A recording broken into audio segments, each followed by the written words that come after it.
Check 1 2.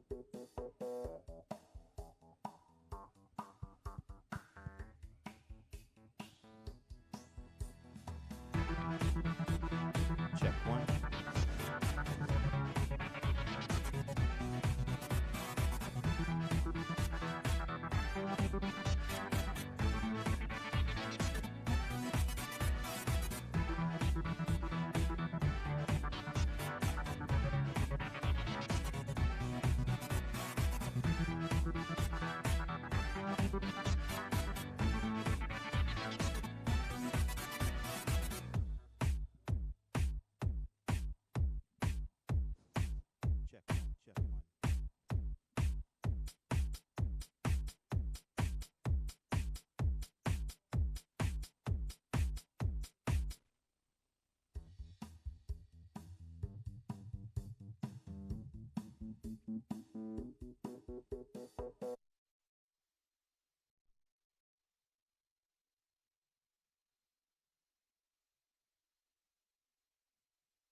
Check 1 2.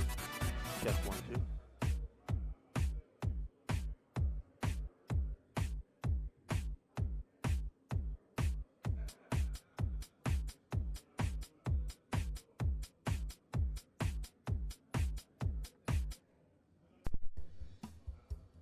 Check 1.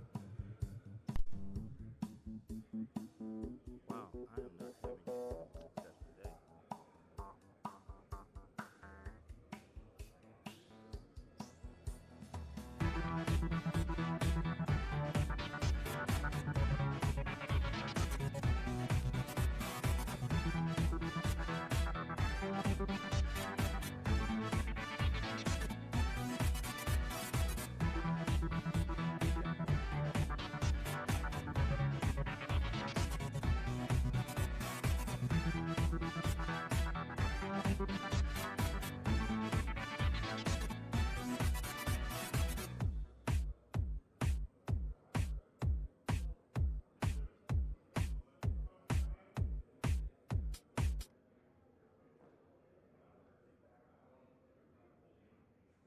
Check 1 2. Check 1 2.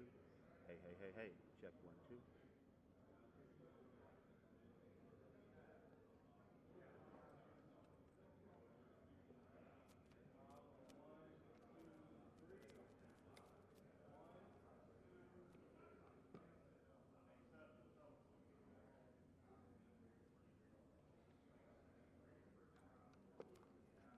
Check 1 2. Check 1 2. Check 1 2. Check 1 2. Check 1 2. Hey, hey, hey, hey. Check 1. Check 1.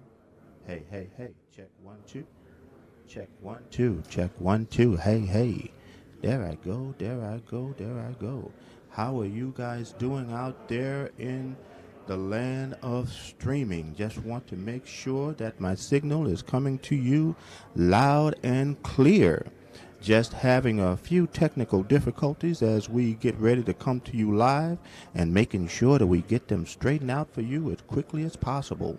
We'll be right with you with live interviews from the MEAC Media Day.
Check 1 2, check 1 2. Hey, hey, hey, hey. Check 1 2. We have a clear signal here.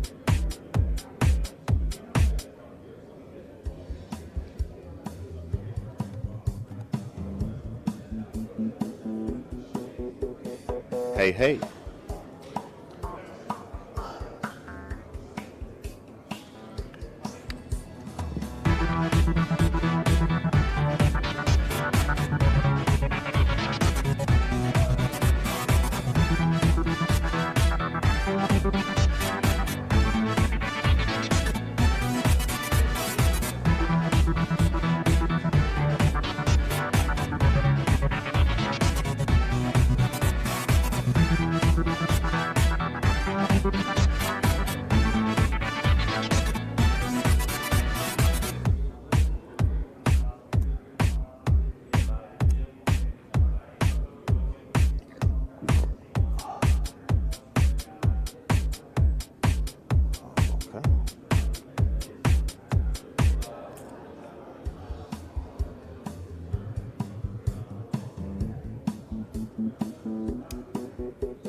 Wow. Absolutely nothing is working today.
You know what?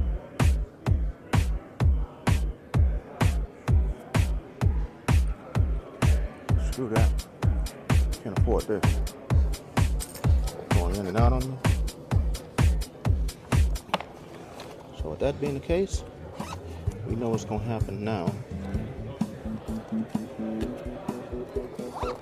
I ain't got time to be playing with you.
Check one.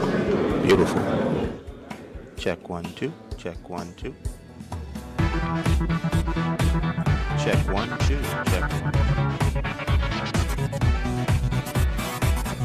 Hey, hey, hey. Check 1.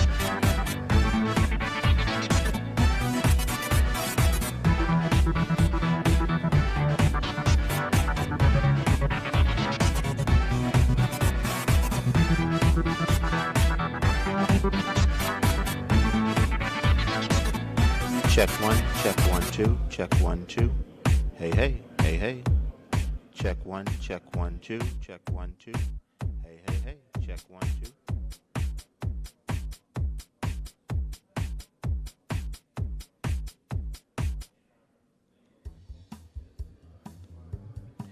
Check 1, 2. Check 1, 2.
Well.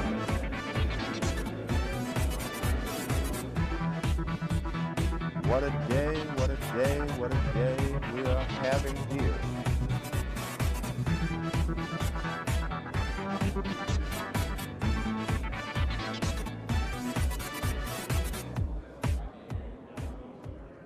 And good morning and welcome finally to the MEAC Media Day, and I apologize to everyone that's out there for the technical difficulties that we ran into first thing this morning. But we're here, we're live, and we're available for the MEAC Media Day. And it's just beautiful, and it's great to be here, and it's great to be here live, as I said, from Norfolk, Virginia, and the Hilton, Maine, right here. And it's a beautiful setting. We have all of the players here, and they're taking their time going through and speaking with everyone. And what we will do, we will make sure that we have the opportunity to speak to players and coaches along the way. But in the meantime, what we will do, we will take a look at how we actually got here. And looking at how we got here is just great. The football season here has been going just swimmingly well, and everything that we have is absolutely phenomenal. And some of the things that we have going on is you got all 6 teams that are represented here, and what you have is making sure that everyone is available for us to talk to and available for us to ask questions to. And I have with me, and as a matter of fact, as I get ready to switch over here, have someone by the name of Mr. Orlando Hughes. How you doing there, brother? Always great to see you. Now, as a matter of fact, let me make sure I get you turned up here so I can hear you. All right, you can hear me now, right? Beautiful. I can hear you now loud and clear. And you just made it in yourself from Philadelphia. Car's still cooling off. And see, I made it in late yesterday. And as far as me, my trip was all the way from Indianapolis, Indiana. And I made it in late yesterday, and fortunately you just drove in from Philly. Mm-hmm. And as a matter of fact, Mr. Hughes, why don't you give us a little bit about your station and what you do? So it's KRSB Network Incorporated. As you know, we're a mobile media sports broadcast network. We broadcast the game of the week in each of the 5 HBCU conferences. So the Gulf Coast Athletic Conference, CIAA, MEAC, SIAC, and the notorious SWAC conference, your conference. And what we do is we broadcast on the radio. We believe in media. So it's our story told by us, all HBCU alums. And we're all professionally trained. And we're just having fun. So we're your aunts, we're your uncles, telling you about the game. We give you perspective from a strategic standpoint as far as the insights, but also we laugh and joke about only things that an HBCU alum or fan or student can say. And that's what it's all about, because only we can say things Correct. about our local HBCU. I graduated from Jackson State, as everyone Right. knows, and Norfolk State, that's right. see, and I tell you what, we wear them Proudly, brother, proudly. And it doesn't matter Right. what you say or who you say it to. And as a matter of fact, as you guys know, I pledge Phi Beta Sigma. We're not talking about that, but that's all right. He's a proud Sigma. I'll bring my Omega brother in here in a second. And like we said, everyone makes mistakes because all these prototypes that are out there, and we actually have to make it real. But again, only we can say that about each other. Oh, yeah. Because if anyone else says that, it's a fight. Oh, As a matter of fact, I'm taking we his won't even have microphone. to fight. I'm taking his microphone on somebody real quick. See what I'm saying? He won't even have to raise his hand. Right. Well, we both will be fighting. Right. But let's get back to the business at hand. And as a matter of fact, I'm going to go back a little bit farther and talk about how we got here, because you weren't able to go to some of the other media days. But before we get into MEAC, let's take a look back at the other three, and then we're going to go full bore into MEAC Media Day. So, the first one that we're going to start with is the SIAC. And with the SIAC, let's go ahead and get that screen up here for you. And as far as the SIAC goes, as you can see on the screen, you have Albany State from last year. They were the team that actually finished the East in first place. And as you can see, Miles College finished the West in first place. We're not going to go into a lot of detail in terms of everything that's going on. But what's happening here is Albany State and Miles College ended up playing in the championship game. And in that championship game, it was a little rough. A little rough? I mean, 31. A little rough? Oh, well, let's just say Albany State showed up. Yeah. But the other college did not show up. Not one of their performances for a championship. But the one thing you can say easily about Albany State is that Albany State, they went through this conference like a hot knife through butter. Right. And it was just unbelievable at what they actually did to all of these schools. And it was just, they just destroyed everyone. Yeah. And as a matter of fact, this year, we're expecting pretty much the same thing to take place. Right. And let's take a look at how we anticipate the SIAC finishing up. And so this is how we believe their order of finish. As you can see on the right-hand side, that's how they finished in season 21. Right. And on the left-hand side, that's the predicted order of finish for preseason for 2022. And I can honestly say I don't see any arguments here. The only thing I have been hearing lately, though, is that Savannah State may be in trouble. I don't know what you've been hearing, but what I've been seeing and what I've been hearing is that their coach decided to go to another school. The players left. They only have one head coach and one volunteer assistant coach. That's trouble. Even on a Division II level, that's trouble. And Savannah State, their most famous alum, you kind of see him on television every day. But Savannah State needs assistance. They are a former MEAC school that dropped because of travel expenses. Yeah. They finished second last year. Now they're predicting to finish third. I think they may be gracious as far as a prediction, as far as their standing. But yeah, Savannah's going to have some problems. I'm shocked here because they're predicting Benedict to finish second in the SIAC. We know Albany's going to run away, but Benedict moving up. Now let me tell you something. I happen to see Benedict play. They played Kentucky State, and as a matter of fact, Kentucky State has a new head coach. Their coach left and went to the Air Force. And as you can see, they don't even have Kentucky State. Right. They're not even ranked. Right. But I saw Benedict play. Those guys, they never quit, they never give up, they never stop, they never, oh man, it's just crazy how those guys play. So I can see what's happening with Benedict in terms of their move and what's going to happen with them. Benedict, I can see, will eventually make that move and perhaps make that next leap. And with them making that next leap to second place, I just still don't see them defeating Albany State. Albany State. Right. And they were ranked, oh gosh, in the East. Let's go back and take a look at that schedule. In the East, they were, gosh, 1, 2, 3, 4. They were fifth. Right.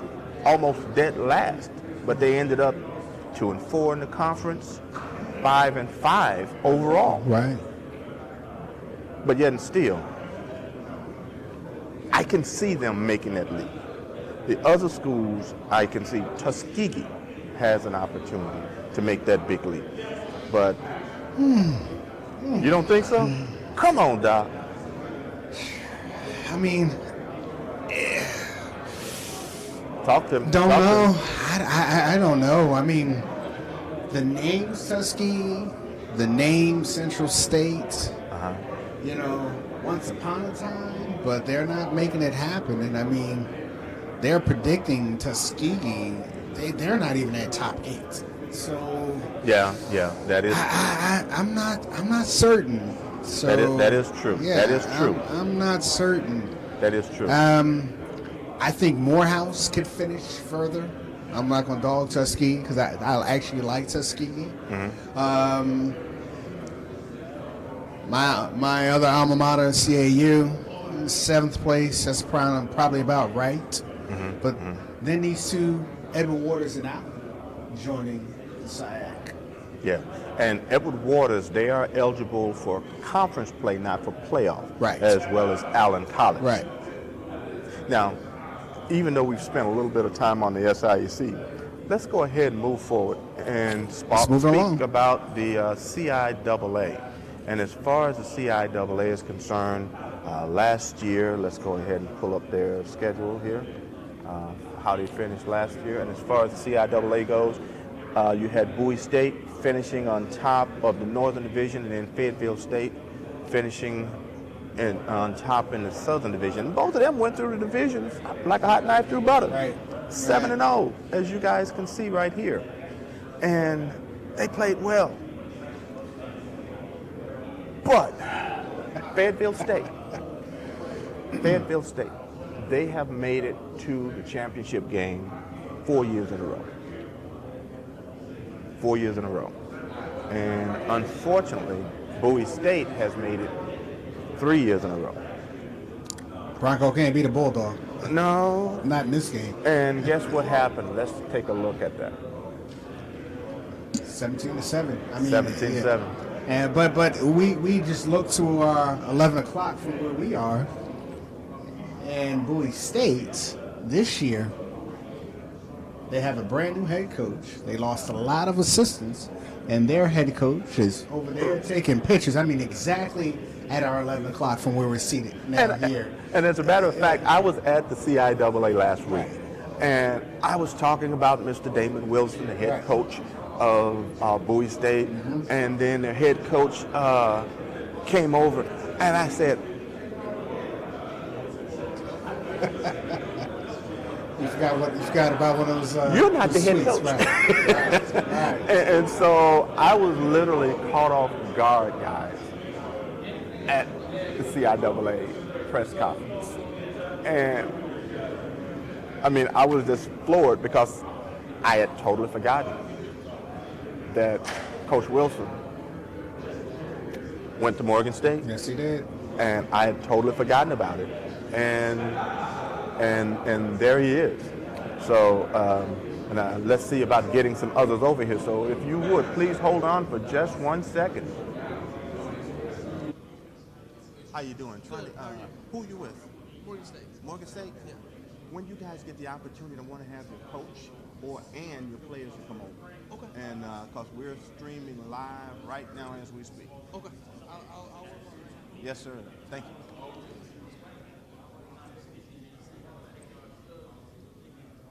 Okay. All right. We're back here. And just want to make sure we're trying to get the players and coaches to get over here. But the one thing is you have a lot of media that's coming in, and they're taking the time going through their interviews. And so it's a good day. It's a really good day. But let's go ahead, and because right now, I mean, you got Damon, coach right over there. I'm like, this is great. Mm-hmm. But it's great because with Bowie State, and here we are, we're talking about Bowie State, and let's go back to that score, 17-7. Bowie State, they performed very well through the playoffs. Of course, they ran up against Valdosta State. And you mean that Division I school is perpetrating as a Division II? That's where they are. That's the best way to say it. Yeah, Valdosta State has been a FCS Division I program for years. But yet and still, but where they they stay in play. their lane and they kill their opponents, both them and Northern Alabama. And see, who are they? Valdosta State. Yeah. So get him come over. Yeah, and slide out the way, let him in. Yeah, and so what's happening here is that when you see these guys, I mean, what do you do? I mean, it's, I mean, what do you do when you see a Valdosta State? Run. Well, I understand the running part. Get run. But you want to put yourself in a position where you can compete. And I've talked to some of the individuals from Albany State. I've talked to individuals from the Bowie States of the world. And I've talked to other entities. And the one thing that they say is that we just have to get better. But the other common thread that I hear everyone say, we must not make turnovers. It's key in all football games. Yes, key in all football games. Some teams, depending on how well they play, what happens is that they can recover depending on how good the defense is and how well their offense can play, because you have to get to a point where you forget about what just happened. But if you can't forget what's going on and you are just completely just taken out by everything that's just happened, then yeah, right, you're going to have a long day. And that's what has happened to teams that have played Valdosta State, is that they make turnovers. And if you are constantly making turnovers, then guess what's going to happen? You end up losing. Right. Yes. Yeah. You end up losing. And so these are some of the things. Yeah, too, as well. So yeah. Grab him. Who is that? Coach Odom, Norfolk State. Yeah, and as a matter of fact, he moved from Southern University. Yes, he did. And they have a new coach. I had a chance to interview their new coach from Southern University from last week, and we'll go through and talk about those things that happened with Southern, happened with the SWAC. But as we continue to take a look at the MEAC, and let me make one correction here. Here we are. We're talking about all of the things that, all things with Bowie State, and I do not have Mr. Jackson's name up here as head coach for Bowie State, but at the same time, we want to make sure that we show you some of the coaches, but let's see if we also I like that. On the spot production and editing. Look, Doc, gotta make one-man gang here at your street. Michael Jefferson, got a hats off to that. On the spot. Corrections. And see, if you can't make the corrections right here and tell the fans what's Right. going on, then you're missing it. But as you can see, you have Bowie State with a new head coach. Virginia Union, their coach has been there since 2019. Shawan, their coach, brand new coach since 21. Right. Virginia State, New hire. new hire. Right. Elizabeth City, new hire. Lincoln, PA, has been there since 19. And that's just in the Northern Division. And then in the South, you have Fayetteville State. He's been there since 16. Of course, he's taken his team to the championship 4 years in a row. Shaw. And let me say something about Shaw. I have watched this team, and each year, Coach Jones, He's building something. he's building something. He's building something. And when you see that, for what Coach Jones is doing, and he's taken his team from where they were, 1-9, to where they are now, second place in the division, I can see them eventually, probably overtaking Fayetteville State. Well, they had no home field at Shaw. So you talked about what Coach Jones is trying to do. He's just systematically building. He has expectations of his players, right? He's demanding of his players. And he's the type of old school / new generational coach where there's a lot of old school values, but he can communicate to today's student athlete at an HBCU. Yes. And see, that's what you want to have, because you got to have that old school mentality to say, okay, we got to hit them hard, and while we're hitting them, we hit them again. Right. But you still have to be able to relate, because the students, I don't know whether to say fortunately or unfortunately, but the students are different today. They're a little bit different. Can't say whether it's bad or whether it's good. I'm on your program, right? I'm not on my program.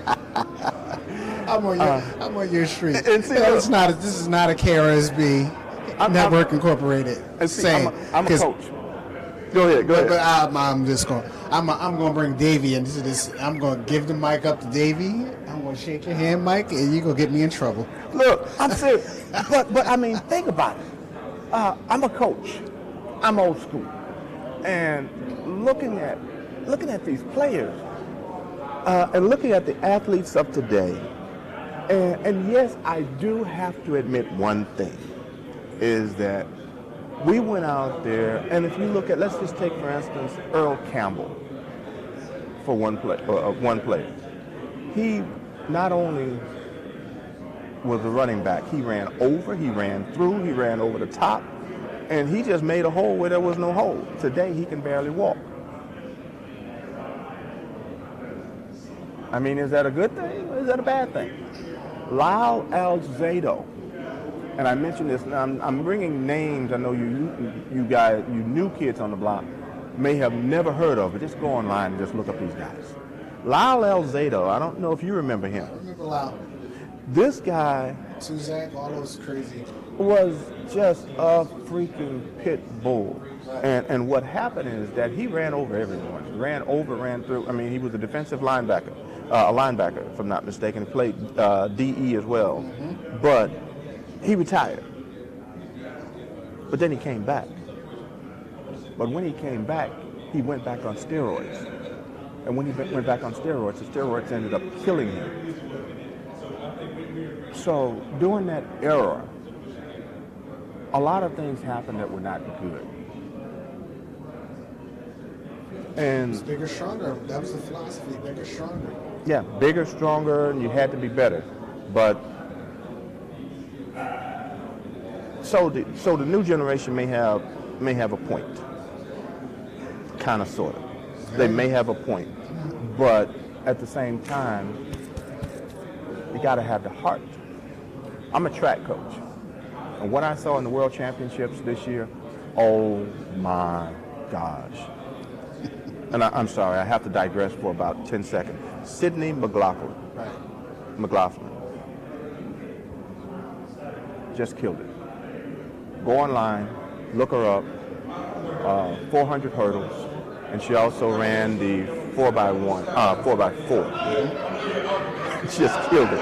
It was ugly. It was ugly. That's all I got to say. So I digress, but let's get back to football here. And as we continue to look at the CIAA, we're going to now take a look at the SWAC.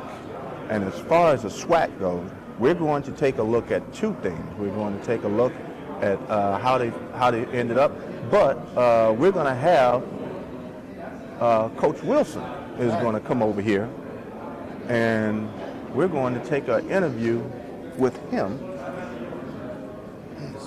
That's right. Switch over to the next seat here, and make sure he's in. So come on in, Coach. Oh, sit right here. Good seeing you again. Man, it's great to see you. Yes, sir. Oh, man. Good. Damon Wilson. Yes, sir. You want to get in here? Come on, young man. How you doing there? Earn your strap. Get on here, PG. Get in there. Earn your strap. Uh-oh.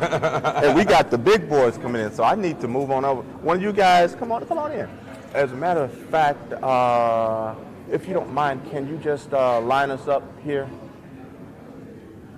Come on in and have a seat. You know what? Want to sit or how you want to do? Let me move over. Somebody can come right here.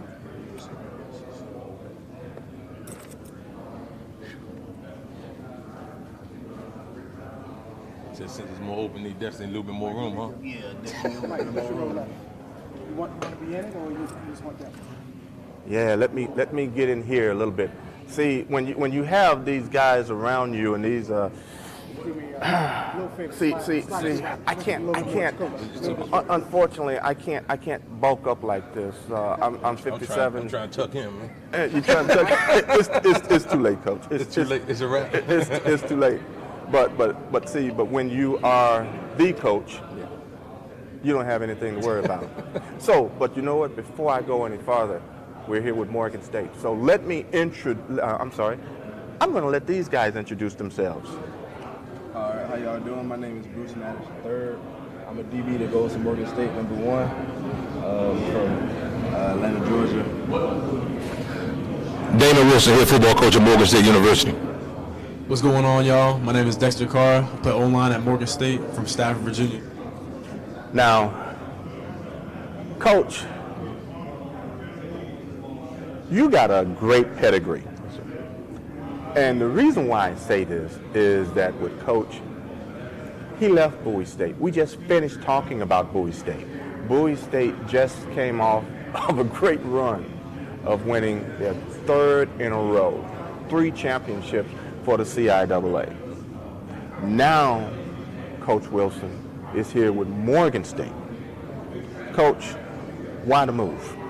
I think the timing was right. After meeting with Dr. Wilson and Ms. Dina, our athletic director, I thought the timing was right. You know, we accomplished some great things at Bowie State University. Bowie State is home. It's a place where I received both of my degrees from.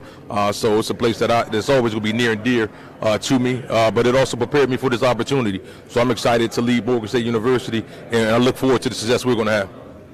Now, in terms of leaving Bowie State, you left them in great hands. Indeed. So, and I'm going to ask you about Bowie State, and trust me, this is the MEAC Media Day. MEAC Media Day. But I do want to just ask one more question. With you leaving Bowie State, how do you think they'll fare this year? They're projected to win again. That's it. I expect them to win it again, and I told them that yesterday, 2 days ago at our ring ceremony. The expectation is what it is. You know, we always had the next man up mentality, and that now has gone from the players to the coaches. And tradition never graduates. That's something that we used to always say. So I don't care who graduates this program, our expectation to win the championship. So now that I left, Coach Jackson's in charge. Coach Jackson is the guy that played for me, and I expect them to win the championship this year at the CIAA. And that much I do understand. Now, with that being the case, you're here at Morgan State. Morgan State last year, they had a record, and let me bring that up on the screen. Last year they had a record in the conference of 1-4, 2-9 overall. Now, of course, kind of a shortened, smaller schedule. I understand that.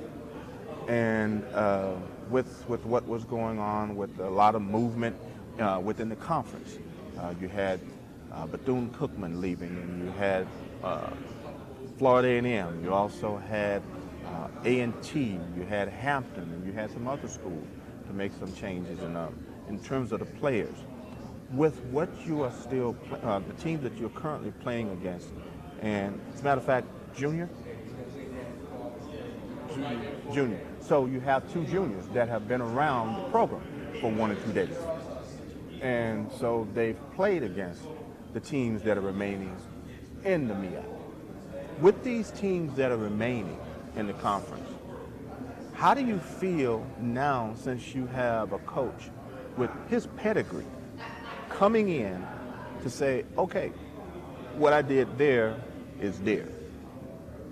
Now, since I'm coming here, we're starting something new, and it's time to build.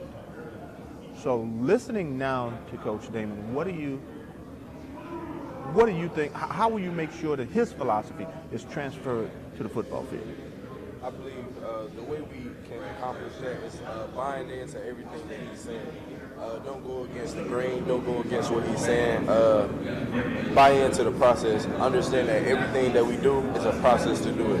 It's not about the result, but it's about how you get there. It's not about where you at. It's about what do you do to do the things that you want. Insanity is doing the same things over and over and expecting the same results. So with Coach Wilson here, we expect to do things way different. We're going to do things different. We're going to do things better. We're going to do things more. So I believe doing that and having that mindset, we're going to be a much better team. We're going to be better men and better people on and off the field. Y'all have to say Coach Wilson, I mean, he's a proven winner. He's a winning coach, and he can create a winning culture. And for us, we just got to buy in and we got to lock in. And I know that as a team, we all come together and we just do what Coach Wilson puts in for us. We're going to have a great year this year. And see, that's the bottom line. As a coach, you have to make sure that your philosophy comes across. And if your philosophy doesn't come across, then guess what happens? Your players can't transfer what you're trying to teach them to the field. Now, with that pedigree that you have, how are you going to start fresh, Coach? I've already started when I signed the contract at Morgan State. No one cares about what I did in the CIAA. No one cares about what we did in at Bowie State University. Now we're in the MEAC. I'm in a different situation, different players, and we're going to establish something new at Morgan State University. And that's part of that process. I have a process that I must uphold and stay true to, and get the guys to buy into what we're doing as a staff. And they've already started doing that. So I'm excited about it. I'm not a guy that's going to hang my hat on what we accomplished last year, nor would I hang my hat on what Morgan State University football team did last year. This is a new team, new year, and we got different goals, and we're going to go about it differently because we want change. We want change, and that's what we're going to push for, to get better each day. Well, let me put you on the spot here, Coach. Talk to me. Every once in a while, I'll do that. Talk to me. So don't put your guys on me. Okay? Just hold them back. And we won't know, as far as the preseason projections, we won't know that until 11 o'clock. Okay. But yet and still, you can't, preseason really doesn't matter until you play the game. Correct. You gotta have the shoulder pads popping and everything. With your pedigree, how long do you think it'll be before you get to that championship game? When is the next championship in the MEAC? Is it 2022? Need I say any more? And the reason why I point that out, how do you guys feel about that attitude? I feel like it's very positive. It's very uplifting.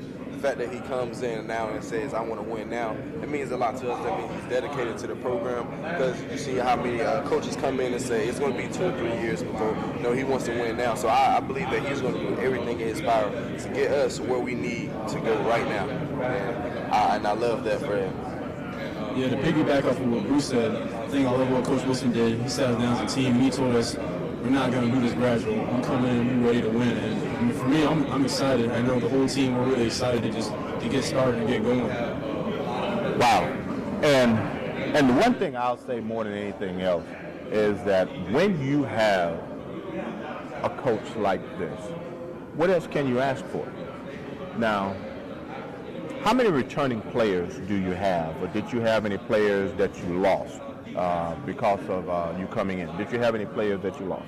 We didn't lose any after I got hired, but roughly have about 50 to 60% of the team from last year returning. Now, the coverage isn't empty. There's some football players at Morgan State University, and we're talking about the success I've had and that sort of thing. But it's about the players. I cannot have the success without the players buying into it. So that's one thing from day one. They're going to understand. They're going to make this ship go. I'm going to do the things that I need to do to get them the resources and things they need to be successful. But it's on them. And I think we're dealing with a group of young men that's tired of losing. They want to win. And sometimes when you have to get to that point before you realize what you need to do, and they're talking about doing more. Those guys are started that process. They're working out 7 days a week. We're limited to what we can do with those guys during the day, but they're knocking down the gate to try to get on the field to work. And the facility guy called me 3 times this summer, like, Coach, what's going on with these guys? I said, they want to work out, you let them work out. That's you don't ever discourage a young man from trying to take an opportunity to get better, and that's something that I believe in. It's something that we're going to continue to do, and I'm looking forward, like I say, to this season. So they're already ready to work out. Oh, they're ready to roll. They're ready to roll. See, I like that smile. I tell you, and I'm sorry. That tells me a lot, because just looking at him, that tells me that he's like, yeah, let's go. How you feel about that? Definitely. I'm ready.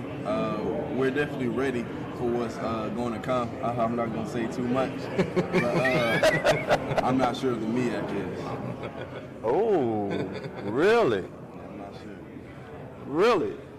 So, Coach, you have literally prepared these guys to say, you know what? And I'm looking at and I'm looking at this schedule here, where you had South Carolina State going through, being undefeated. Mm-hmm. Of course, Central, they only lost 1 game, and with that being the case, these guys are already saying the MEAC's not even ready. So that means you have already given them the mindset to say, you know what, we're coming, and we're coming hard, and we're coming to win. There's some great teams in this conference, but we're just going to focus on getting better each day at Morgan State University. Everything else take care of itself. The schedule you're talking about, is the most important thing on that screen. It says 2021. That's past us. We're not looking at anything behind us. And this is what he's talking about. This schedule right here says 2021. These are the things that happened in the past. And as Coach just alluded to, what he did at Bowie State doesn't matter. Why? Because and let me say this in the vernacular of someone from Mississippi. It don't matter, because he ain't there. And like I said, you have to excuse me. I am from Mississippi, and if you're from the state of Mississippi, it's pronounced Mississippi. But that's another story for another day. But based upon this, and based upon everything that the players are saying, they've already bought into your philosophy. That's good. That's good. No, that's good. We got a good group of young men that we're working with, and I'm excited to work. They're smart. They're retaining information. They're working hard, and we're off to a good start for sure. Well, Coach, I'm not going to hold you any longer, but the one thing I have to say is that I've been watching your progress. I had a chance to interview you while you were at your previous school. I hope that I have another opportunity to continue to interview you as you matriculate, and hopefully I get a chance to see you in the Celebration Bowl. Yes, sir. I appreciate the coverage. And I tell you what, much success to you, and guys, much success to everything that's going on. I'm quite sure the legend that's in the conference, he's been there for 17,000 years. So Coach Pugh's a great guy. Yeah, Coach Pugh. But I tell you what, but this is why they play the game. That's it. You have to play the game, and if you're not ready to play the game, you get destroyed. Indeed. But guys, much success to each of you. Coach, Yes, sir. I know what you expect. I appreciate it. Guys, thank you very much. So I'll let them go ahead and go to their next place. And thank you all very much. And as we said, here's taking a look at that schedule again. Taking a look at the schedule again. This is how everything lined up last year. But based upon where we are this year, I really like the attitude of the players. I really like everything that they said and everything that's going on. And I tell you what, I'm going to leave this up here, and as I go and get another coach.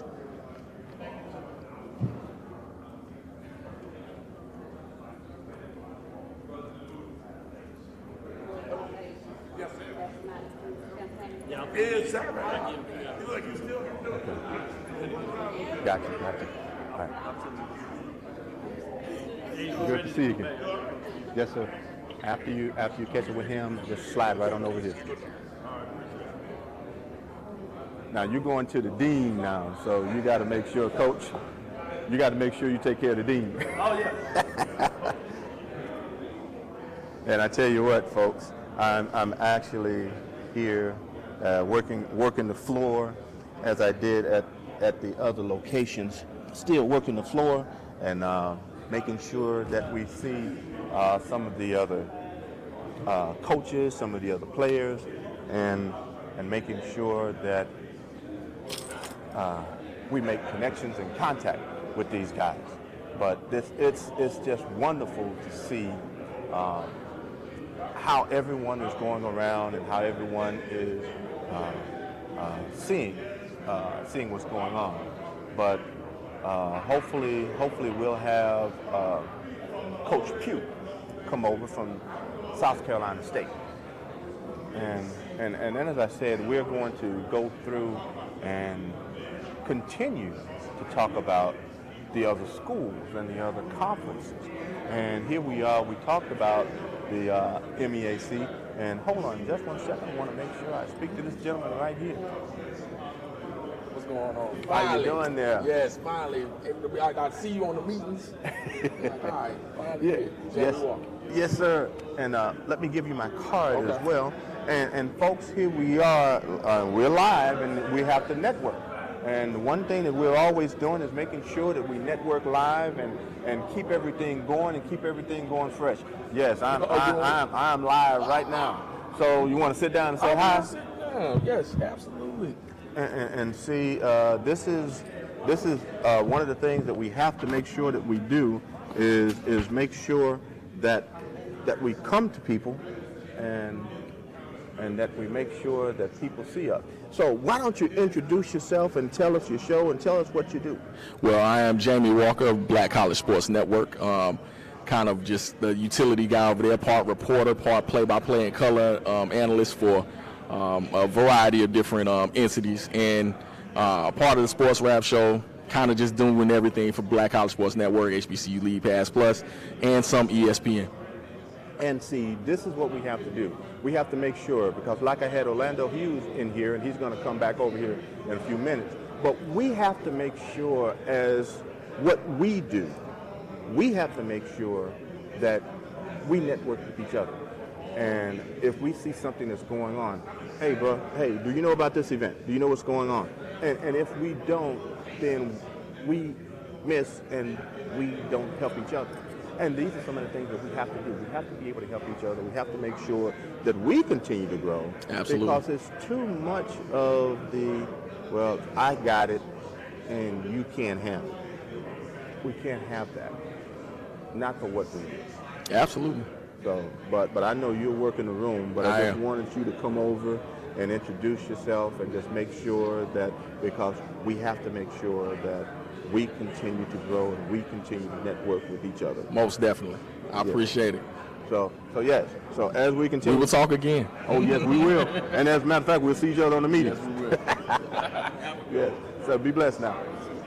And see, like I said, folks, this is something that we have to continue to do. We have to make sure that we continue to support each other and continue with our success. Because if we don't, then what happens is that we no longer will be successful and we will become irrelevant. And we can't have that for what we do.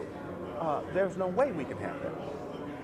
And that's just an area that we must be prepared for.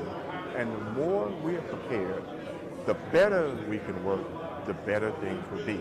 And just making sure that we get this ready for the next person as they come in and get everything going here. But the bottom line is, folks, the more we work together, the better it is. But even though we went to the MEAC, we never did get a chance to finish talking about the other conferences. And let's go and let's take a look at the SWAC conference as we wait on Coach Pugh to come in.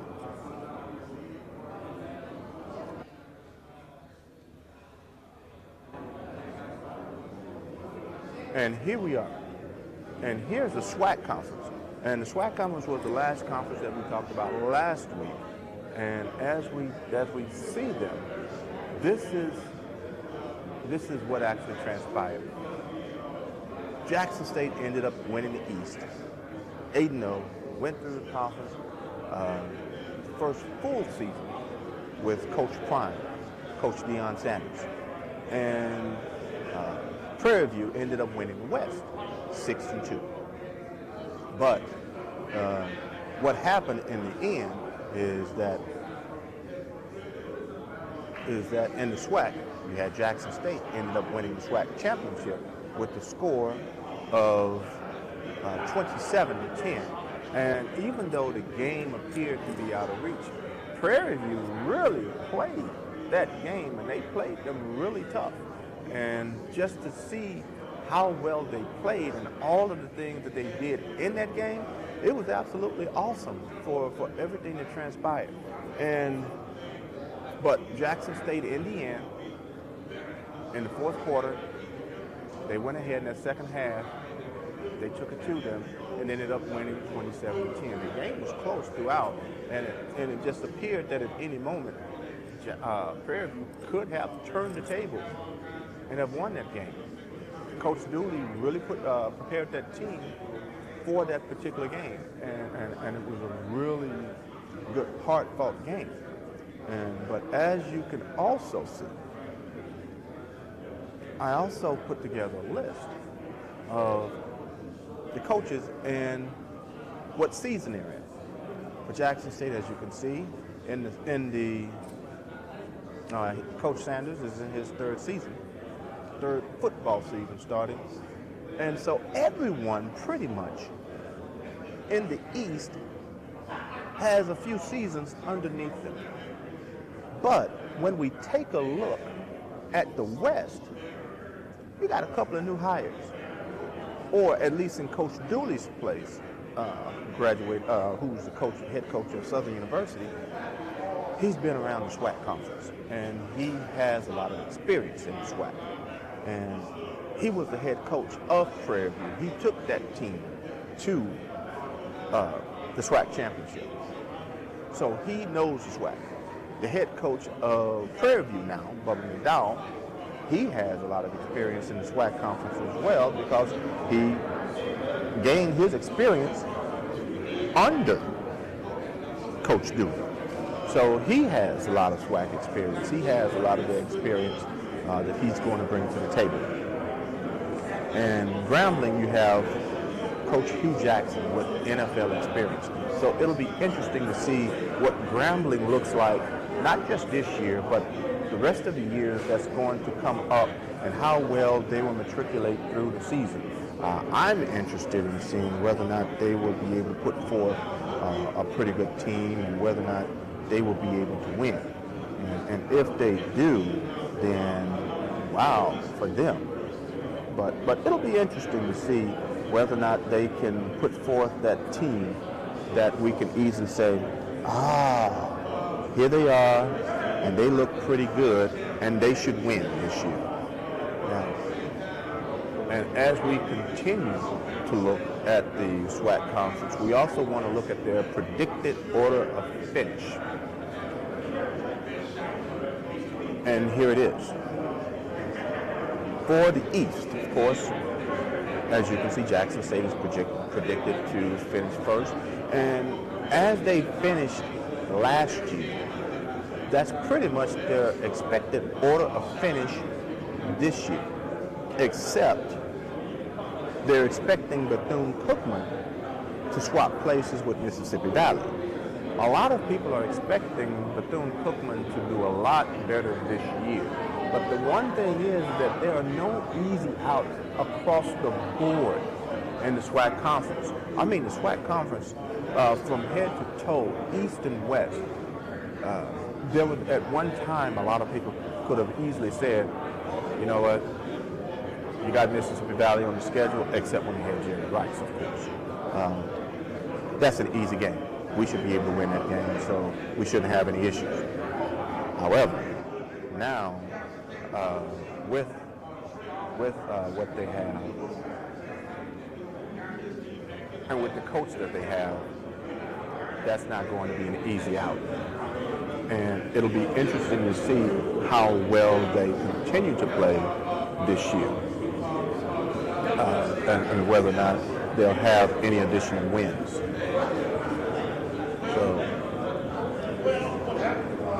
So I'm trying to see if I can get some others' attention over here.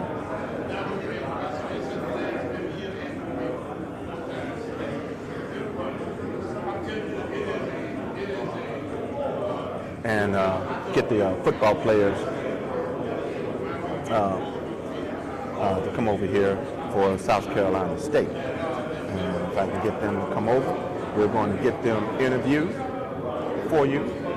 And oh yes, and come on in, guys, and have a seat. So we got these. See, they're so big. They gotta unbutton the jacket just to make sure that they have room for themselves. Because otherwise, it's gonna be tough sledding. We all in? I don't know which camera we're looking at. This one? We're going to be looking at that one right there. Okay. So let's make sure we get you here, and we also get you set up over here. So let's test those mics out. Check. Mic check. See, they already know what's happening. So I don't like him. I'm going to tell you that right now. Let's see, swing it on over a little bit more. Yeah. I'm just gonna say this up front. I don't like this brother. I don't even know him. He doesn't know me. And I'll tell you what. Oh, I'm sorry. Let's find out who you are. Go ahead. I'm Corey Fields, Jr., quarterback. My name is Jabrowski Green, Jr., defensive end. Now let me let these guys know why I don't like them. And I'm gonna say 2 words. Jackson State. And these brothers are laughing already. I hate them right now. But now, you guys came out last year against Jackson State in the Celebration Bowl. When I saw you guys warm up, this is just warming up. You guys warmed up like you had a chip on your shoulder. Why? We come from South Carolina State. We did play football, school, and handle our business. We know at the end of the day coming to the game that we looked at like we just was there to have fun. People was asking what we here for. It was like celebration of all the other team playing Jackson State. They didn't know our names, so we took it as a chip on our shoulder like we had all season, knowing that we was the underdogs and come finish on top.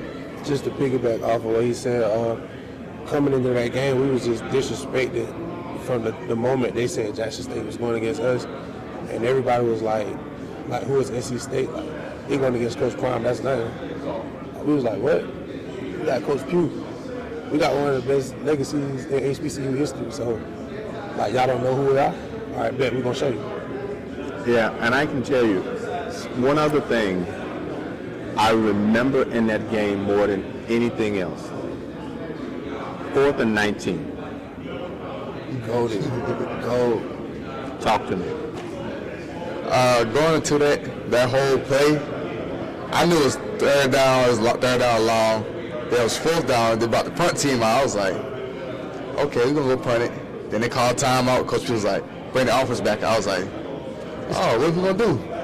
I didn't know what we was going to do. I was just going to run and get the short field, kick the field goal, so forth. But he was like, all goes, go to the best matchup. I was shocked myself. I'm not even going to lie when he called it.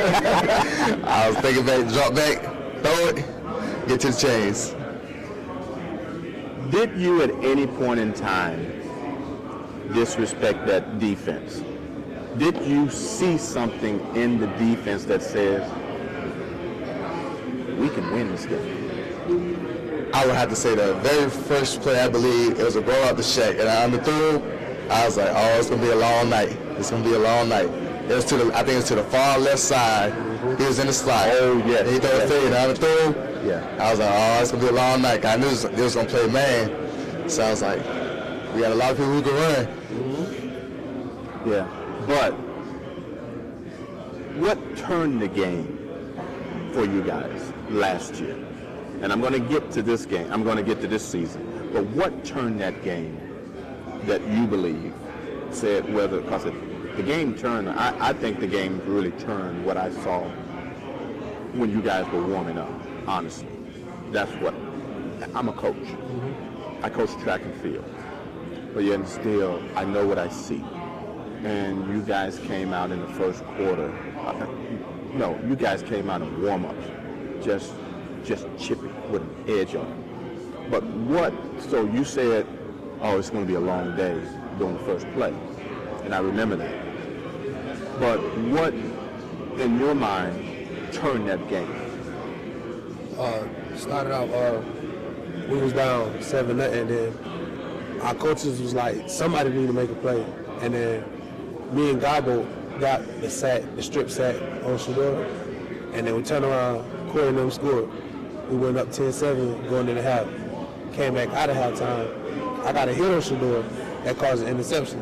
And then the very next drive, he threw another interception. Yeah. So we was like, yeah, this is where the tide turned right here. This is where we go crazy. In that second half? Yes, sir. I have to agree with that as well. I think that was the second quarter. We got the script set, and they brought it down to the 3. Yeah. After we scored, and these made another stop, I was like, I think it's a time right here where everything's going to go the opposite way. Yeah. Now, we won't know for this year where things are going to be, where they expect the preseason, who they expect to be the team for this year to be preseason pick. But you guys are defending champs. 1, for the MEAC. 2, you're defending Celebration Bowl champs. Do you think anybody's going to touch you this year? I mean, in this league, it's always come down to one game. So, I mean, this is a hard-nosed fight type of league. So you can't take any game for granted. You got to give it all every game because every team in this league is dangerous. Yeah. And I just happened to speak to the coach from Morgan State. And one of the things that he said, I said, when do you expect, and brand new coach, Morgan State, his pedigree is he went to the championship game for the CIAA 3 years in a row. Yeah. Went there 3 years in a row. And he won 3 years in a row. They went deep into the playoffs 3 years, especially this year. And of course, they lost to Valdosta State. And I'm going to let the actual dean of football take this seat. Can I stand up back here? Can I take No, sir. No? You are going to take this seat, and I'm going to be off camera. So, Is that way it works? yes, sir. And you're going to give him your mic. Give it to the guy. Good talk. That it? Hey, y'all. What's up? Let's go. Yes, sir. So how are you doing, Coach? Good. How about yourself? Doing fine. Thank you. And I'm going to be off camera. So, Okay. and I'm good with that because, like I said, we have to make sure that the coach Yeah, well, no, I don't know if that's in the okay. MEAC. Oh, We no. Squeeze. We can squeeze it. No, sir. This is your show. All right, go for it. So, Coach, and what I've been asking the guys, we've been talking about the Celebration Bowl and what you guys did to Jackson State. And the one thing, because I interviewed you right after that game, and the one thing, and I'll reiterate this, when you guys came on the field during pregame, you guys practiced like you had a chip on your shoulder. Why was that? Well, I don't know if we did or not. We do things kind of the same all the time. One thing that we always try to do is set a routine and continue to do things exactly that way all the time. So when you get to something, And it's a little bit different than you know how to go back and reflect on exactly what, because you just do what you've done, in the past. So our pregame routine is an exact kind of movement. And, it was a game where we sort of knew that if we did the things that kept them from getting easy stuff, long runs for punts and kickoff returns, interception returns, That's right. turnovers. You did not kick to that return. Exactly. It was obvious that so the plan was in place to make sure that we did whatever we could to make them have to do as much as they could to score as opposed to having to do little to score. If you look back at their games last year, half of they beat Alabama A&M to death down in Alabama. All turnovers and kick returns, that kind of stuff. So it wasn't a situation where they were that much better than the teams they were playing. It was teams that were playing were giving them stuff. And so you could see that over the season. And lots of times when you got a bowl game that way, you got more time to reflect and pay attention to the team. You get a chance to get into them and really understand exactly what's their team about and how they make their hay. And, this was a situation where we knew that if we made them earn everything, then some of the things they probably couldn't. Now, I just finished asking your players, and I got to go back to you, Coach. 4th and 19. Yes. Did you see something in that team? Well, it was I'm going to ask you this way. I'm going to ask you this way. All right. Did you see a point that you could take advantage of the team? We did. Or did you see that, what, they just can't stop my offense? Well, it wasn't that as much as we kind of had them they were in a little bit of limbo as to exactly what our plan was at that point. That's true. Because we were kind of in no man's land. We were too close to punt it to them, but we were too far away to kick the field goal. So when I ran the field goal team out there, and I'm getting beat up from everywhere. I got the defense saying, go ahead, coach, go ahead and kick it. The offense is saying, hold, I don't know. And the special teams guys say, hey, man, you can't make this. It's too far. So the whole time that's going on. So they say, well, get the offense back on the field. I said, I'll tell you what. I said, let the clock run all the way down to 0. So I told Corey that we were going to call it. I told who's the hold at that time? Dyson. I told Dyson, we're going to call a timeout. I said, but just let it run down because we're going to run as much clock as we can.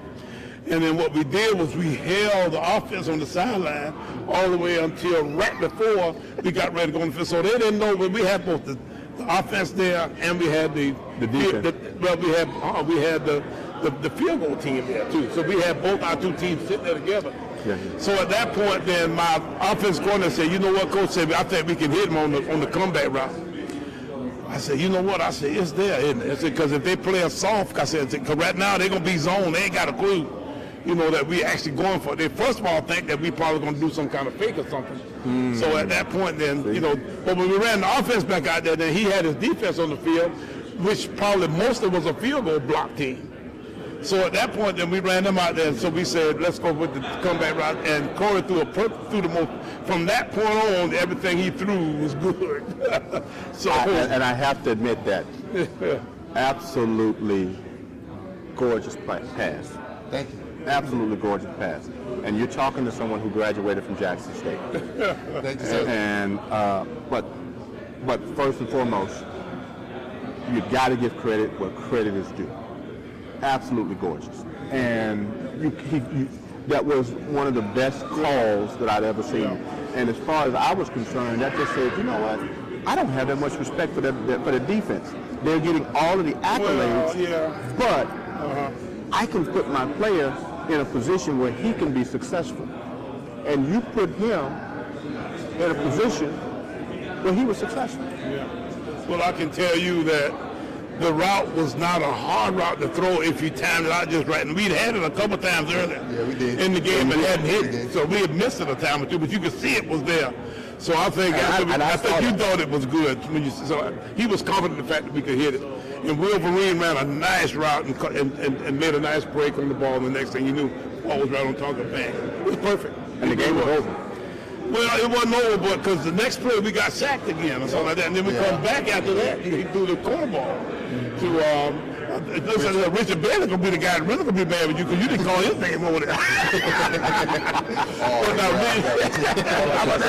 I forgot about that until you said that. Exactly, until that happened. But the guy who caught the touchdown pass right after that on the corner ball was his high school teammate. So they've been playing together for all their lives. So he's been a great guy, and all these guys in grad school now. So it's really fun the fact that they've done that way. Yeah. So this year, with we don't know what the preseason picks are going to be in terms of first, second, third, fourth, or fifth. But how do you think your chances are at making it back to the Celebration Bowl? Because you started off last year 0-4. Yeah. Well, we were 1-4, which is just as bad. But look at what you did after that. Yeah. Well, we still lost 1. Yeah, we lost the A&T game. That still sticks in our craw in a way where we probably shouldn't have lost that game. Oh, wow. I'm looking at your players, and they're like, we want to see them again. Well, let's hope so. Wow. We played them at A&T, and that's a great rivalry for us. So, we've been looking forward to doing that deal. But as far as getting back again this year, you're right. I mean, it's not a given that we'll be the choice, that we'll win the league again, in 2022. But I can tell you this, and that is if we don't win it again, then we'll feel real bad about the fact that we will have missed an opportunity because we got the personnel returning. We got to have the good leadership and the chemistry and all that kind of stuff to make our team go about its way to be successful. The most impressive part about our football team last year was the fact that they just kind of overcame so much adversity, and the fact that they just never would say die in a situation where you have every opportunity to go ahead and pack it in. They never did. So in a case like this, I think this team will continue to be that way. I think we got enough of those individuals returning that our team will continue to be that kind of demeanor again this 2022 season. Well, I know this year because you have Coach Odoms. This is his second season. Norfolk State. Yes. You have, Coach Wilson. You got Coach Wilson in his first year. You got Trey Oliver at Central. Trey finished second last year in the league. So that guy's there. Larry Scott from Howard is a guy. Okay? So you got to be on your P's and Q's. Who did I miss? We got Howard. We got Morgan. Delaware State. The coach at Delaware State. We played Delaware State 3 times last year. We played them 2 times in the spring. And 2 times in the spring. That's right. And let me tell you, you talk about tough. And if they catch that wheel route on the backside, they beat us up at Delaware State last year. I'm telling you, every game that we played last year, we have a chance to get beat. So you're talking about a situation where it's not that much space. So we got to be on our pieces. So we got no reason to run to talk about we suck our state, we suck big stuff, all that kind of stuff. All of them guys can beat us. And we're going to be able to talk about that all year long. So nobody should be able to slip up on us and beat us in a way where we can say, well, we didn't know they were going to beat us. Hell no, we knew they could beat us already. So that's what our big mission is going into the 22 year. Well, I had a chance to interview Coach Wilson last year when he was with Bowie State. Now, let me, I shouldn't do this, but I'm going to do it anyway. He's already said, so my question to him was, when do you think you're going to have a team prepared to win the championship? His answer was, isn't the MEAC playing a championship in 2022? I said, yes, sir. Well, we planning on winning in 2022. Well, I'm going to tell you what, I bet you is. And we go there. Let me tell you what, now that's a tough deal too now. We go to Howard and to Morgan. And Morgan last year was not very good. Okay, that was one of the weaker teams, but talent-wise, I thought, and the big issue with Morgan last year, they didn't play the previous spring. And also, they were off for that previous. Oh, yes, they were. Yes, they were. So they had a big lack in their competitive edge that way. Now he's got them back now going again, and I guarantee you they'll be pretty good. And then you got the Howards in the world, all the rest of those guys in the world, everybody in this league, will get after us in a way that we got to really be on our P's and Q's.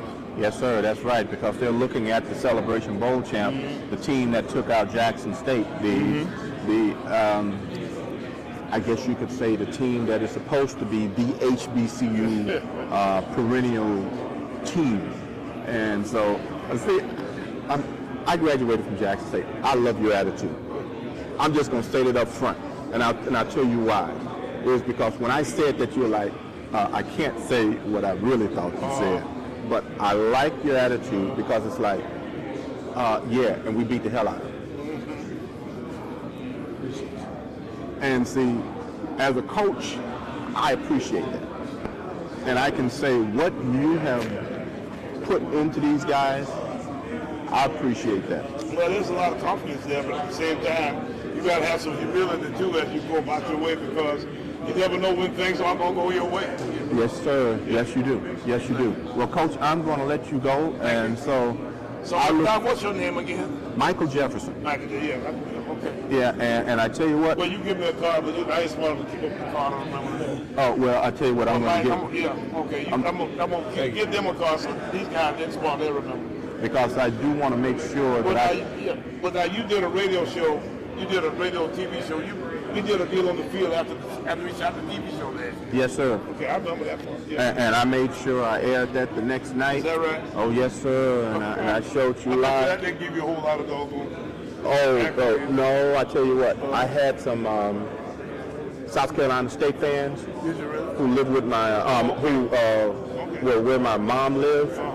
And she said, oh, you did a great job. That was a great interview. Oh, she absolutely loved your interview. So yes, sir. So, oh yeah, you got some fans out there, and they were looking for it. They were like. I got some non-fans too, but that's kind of how it goes everywhere, I think. Well, Coach.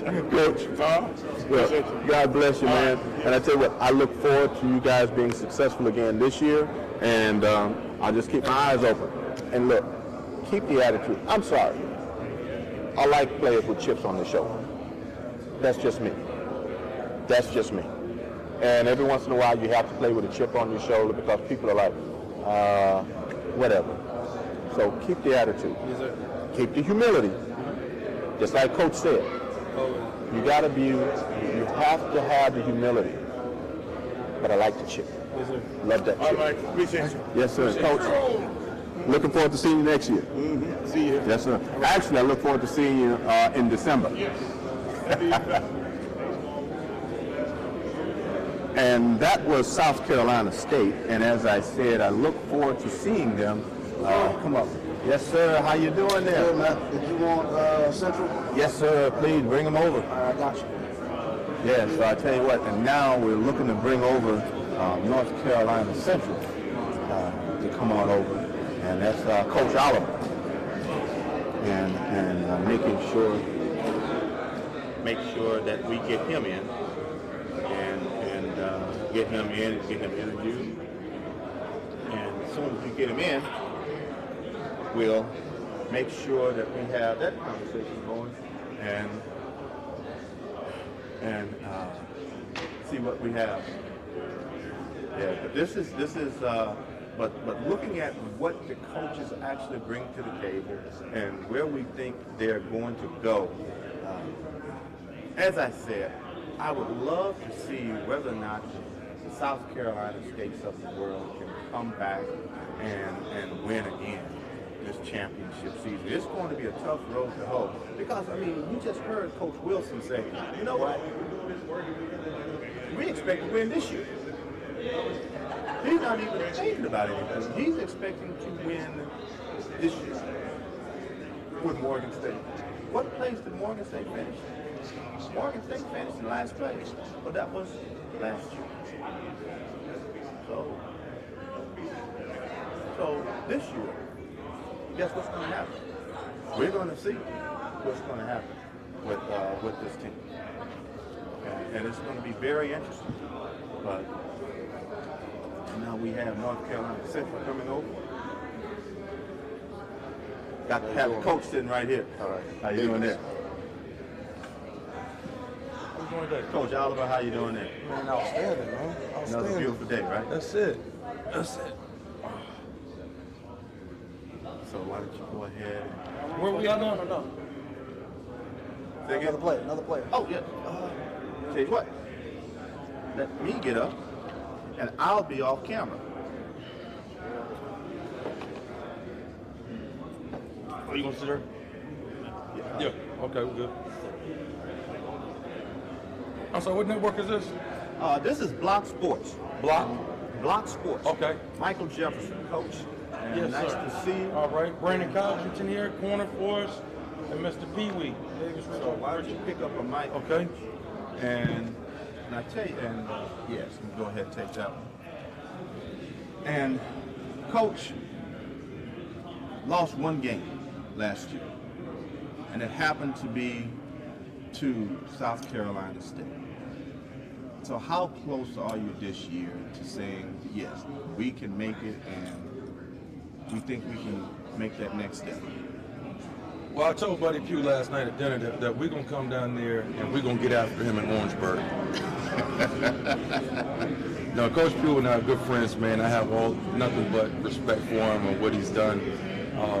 Definitely going to be a Hall of Fame coach here in the conference. Needless to say. Right. I hope they do it soon. But, it's a lot of areas we need to improve on. Obviously, we need to start faster. We can't get down in games early in the first half. We must improve our kicking game. We missed 2 field goals and an extra point and lose by 3 points. Yeah. But overall, across the board, offensively, I think we have I think we should be very explosive this year. Defensively, we have a new defensive coordinator that have come in, Courtney Cord, and has done a really good job since he's been here. And he's known for stopping the run. So we've got to be able to play a little bit better run defense and create some turnovers so we can get the short field for the offense. Now let me go back in history a little bit. MEAC SWAC Challenge. Right. Alcorn State University. You guys were not expected to win. You weren't even expected to be on the field against these guys. At least so that's what the prognosticators were saying. Alcorn went down the field at first play, kind of easy. Their second possession, all of a sudden things started slowing down. As I was watching that particular game, I saw how Alcorn actually played that game, and they were saying, oh yeah, we got this game. Yeah, we're good. We got this game in the bag. And that's how they actually approached the game. But the one thing I saw in Central is that you guys kept saying, we got this, we got this. Why was that attitude? What brought that up? Either one of you. It's really hard to explain. It's really you have it or you don't. Like I said, I mentioned earlier, Coach Oliver, he says when something good happens, keep playing. When something bad happens, keep playing. So I feel like after that first drive, we just came together and we were like, okay, everybody got our nerves out. Now it's time to play ball.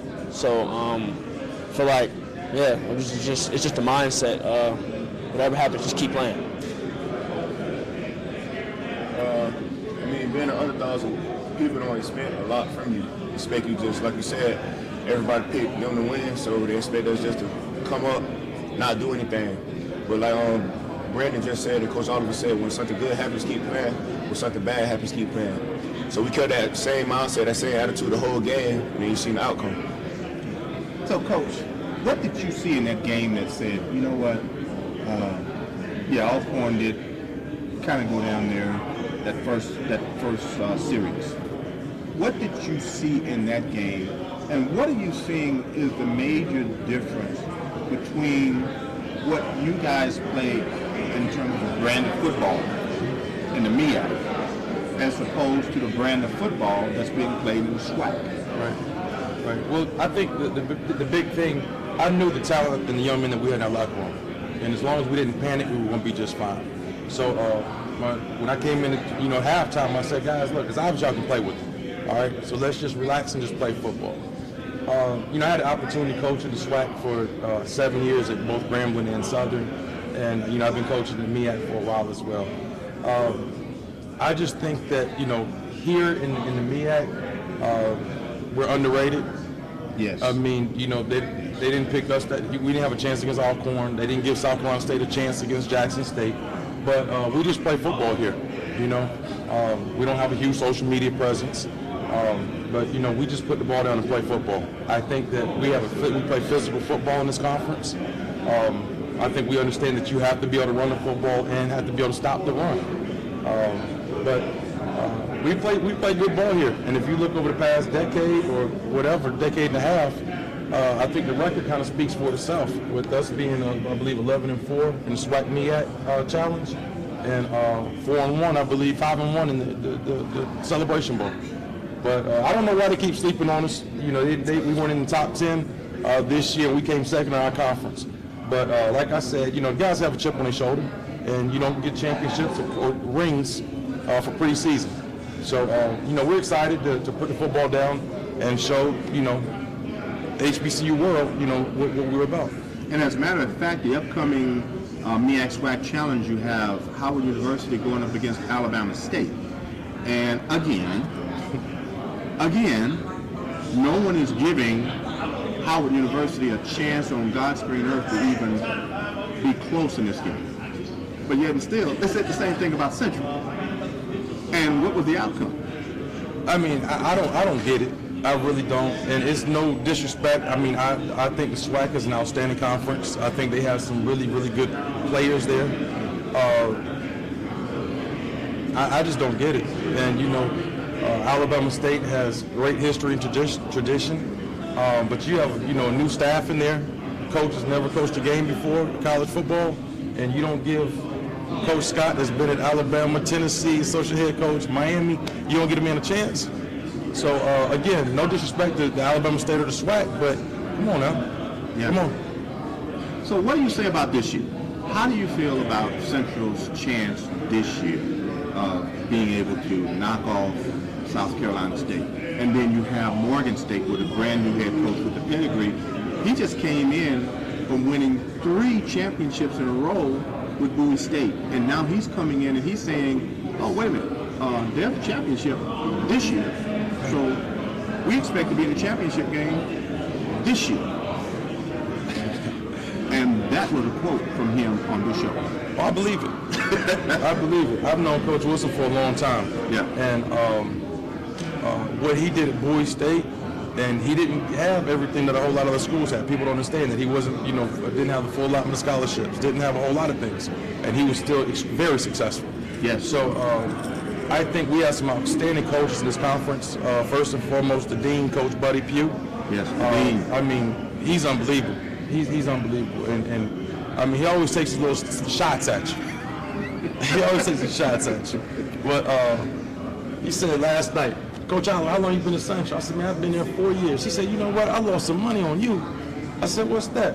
He said, I told him you'd never make it over 2 years. So, I mean, that's just Coach Pugh, though, man. That's Coach Pugh. I love it that. But you know what? You have to have fun, and only we can say these things about other HBCU schools. I graduated from Jackson State. Now, if someone says anything negative about Central, to me, it's a fight. I'm sorry, because we're an HBCU family. That's it. And that's just the way I feel. And I take it personal. I really do take it personal. Yes, I graduated from Jackson State. I have cousins that went to Alcorn. My son graduated from FAMU. I have others that went to Prairie View. So you talk about any HBCU, it's a fight. Now on the field, that's a different story. I don't like you. But after the game, we're family. And that's the way it's supposed to be. We're supposed to help each other. Right. And when I look at that, MEAC, 11-4 all time in the MEAC SWAC Challenge. You mentioned in the Celebration Bowl, 5-1 overall. No one gave South Carolina State a chance last year in the Celebration Bowl. You guys almost played in the Celebration Bowl. And thinking about what you guys did to Alcorn, just saying a never say die attitude, because you guys still almost, just like you said, you still almost beat South Carolina State. Right. What do you think it'll take this year to win that game? I think it's going to take just us playing our game, us doing this, going out there putting our best foot forward. Because I believe in a lot of guys in the program. I see what they can do. I see the type of work they put in. So we come out there and just do what we do. I think we got a pretty good shot. Yeah, Davis couldn't have said it any better. I feel like if we play our game and we do what we're supposed to do, then I don't see them beating us this year. Coming out there and being number one and then going to Celebration Bowl. Do you think it's necessary for the MEAC, and I'll ask this one of my last questions so you guys can go to the next location, but do you think it's necessary for the MEAC to have a championship game? No, and right now with us only having 6 teams, I don't think that makes sense. We were in a long meeting yesterday with all the coaches, with Commissioner Stills, and I was excited to hear about her plan and vision for the conference. Not everybody out there in HBCU world understands what's going on, but they do have a plan, and I was excited to hear it. The coaches were pleased to hear the plan. Part of it, what some of the coaches recommended was let's play more SWAC schools, non-conference. And I've personally called Dr. Scott down at Grambling, let's play. I've called Jackson State, let's play. I love to play Southern. Those guys, aside from just classics, let's do a home and home. And very rarely do you see SWAC schools coming to the East Coast to the MEAC campuses. So let's do it. And I think that'll help with this conversation about MEAC versus SWAC. Let's play. Yes.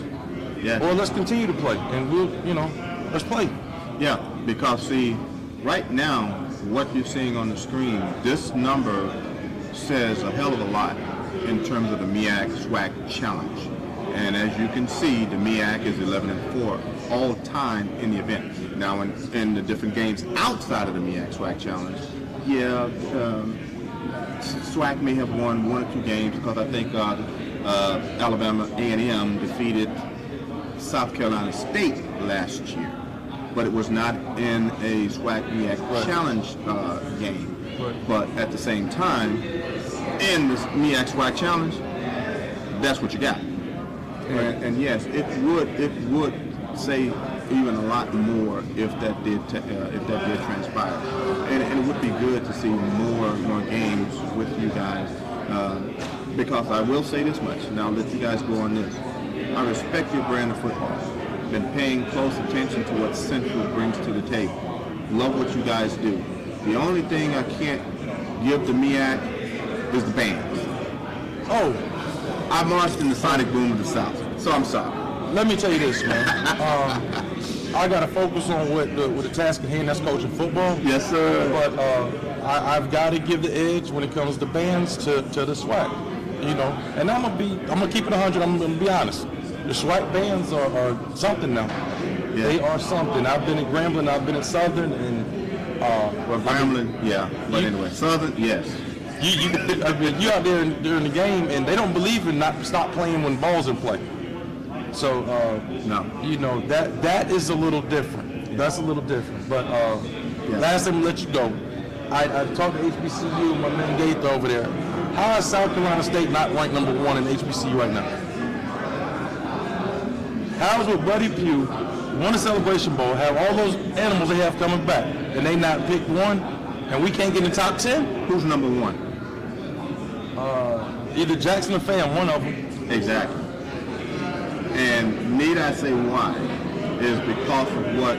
Now, the one thing I will say is this: I will say that Coach Sanders has brought more eyes on the HBCU world. So I will say that more than anything else, he has brought more eyes. So you have more people now watching our brand of football. And I have to say our brand. That's the Jackson States, the Florida A&Ms, that's the Bowie States, that's the Stillmans, that's the Livingstones of the world, the Shaws of the world. So he has brought more eyes on HBCU football to say, you're damn right, we play football too. North Carolina Central, the South Carolina States, the Delaware States, we play football here as well. So why are you overlooking the Central, the Morgan States of the world? You cannot overlook us because, yes, we play football as well. So we should have a seat at the table. And so I will give that to Coach Sanders. But the one thing you cannot say is that Jackson State, and I'm a grad of J State. You cannot say Jackson State is the only game in town. And with that being said, Coach, I'm going to continue to watch Central. Like I said, my son graduated from FAM, Florida A&M, and yeah, he had a lot of great things to say about Central. So I will continue to keep my eyes on you guys, see what you guys bring to the table, and much success. Hey, should be an exciting season, man. Oh, it's going to be a great season. I tell you what, I am really looking forward to this year, and I think it's going to really be fun. This is, this is your fourth season. Fourth year, third season. That's right. That's right. And so I'm looking forward to seeing what you're going to put on the field this year, because everything that you've done with Central, we're just getting started, man. I know. I know. I've been watching. Like I said, I've been paying attention. So that means you have been putting forth his philosophy, which is a great thing to see players listen to their coach. So much success to you guys, and I will be watching. And let me know if there's anything I can do in terms of putting forth any of your games, covering your games, or anything. I'm there for you. You have his information? Yes. Cool. So let me know. And also, if you don't have a show, a weekly show, I got you covered. Okay. So we'll get you with Kyle and everything else, and we'll see. We'll see. Yes, sir. Because I know a lot of things have to be materialized, but yes. So if that's something we can do, yes, sir. Let me know. Thank you so much. Be blessed, and look forward to seeing you guys this year. Yes, sir. All right. And that was North Carolina Central. And what Central is bringing to the table this year, this is going to be an absolutely awesome year for Central and what we think they're going to do. And I tell you, this is good for the school. This is good for everything that we have. And as I come in and take a seat, I'm actually scoping the room, trying to see who else I can bring in. And as a matter of fact, I'm going to take a look one more time and see about bringing in someone else. But I'm going to leave on the screen for you the coach and where they landed last year. So I shall return.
I am back, and with me I have Coach Odom, and this is the coach for North Carolina's.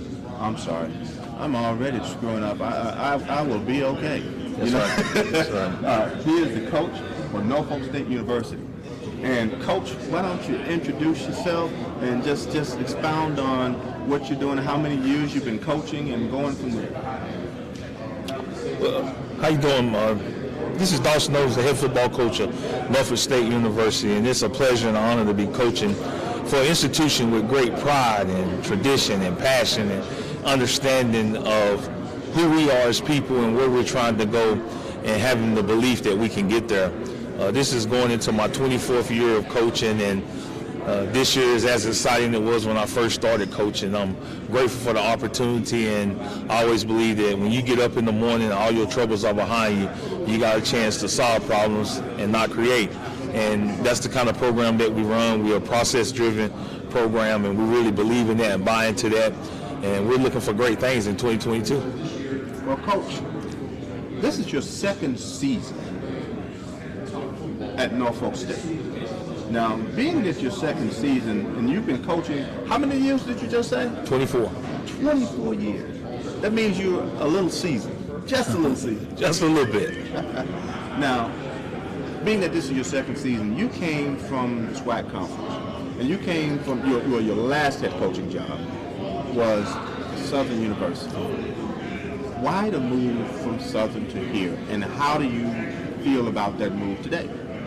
Well, I'm ecstatic about it. I think that when you do things, you take your time and you evaluate and you look at it and you try to make sure you put yourself in a position to be successful. And I really dotted the I's and crossed the T's. This is a great institution. It's a hidden gem. I really think that it's a lot of things that we have. We have a great recruiting background. We have great leadership, and I think leadership is what really attracts you to places. Yeah. When you talk to Dr. Adams-Gaston, our president, and her belief and her strategic plan for Norfolk State University and what that looks like, you can be confident in where the university is going. Then from an athletic standpoint, Melanie Webb has done an outstanding job of trying to put a blueprint together of what athletics should look like and put her stamp on Norfolk State athletic program. So I'm excited about working for the great leaders that we have. And then you look at the head coaches that we have around us at Norfolk State University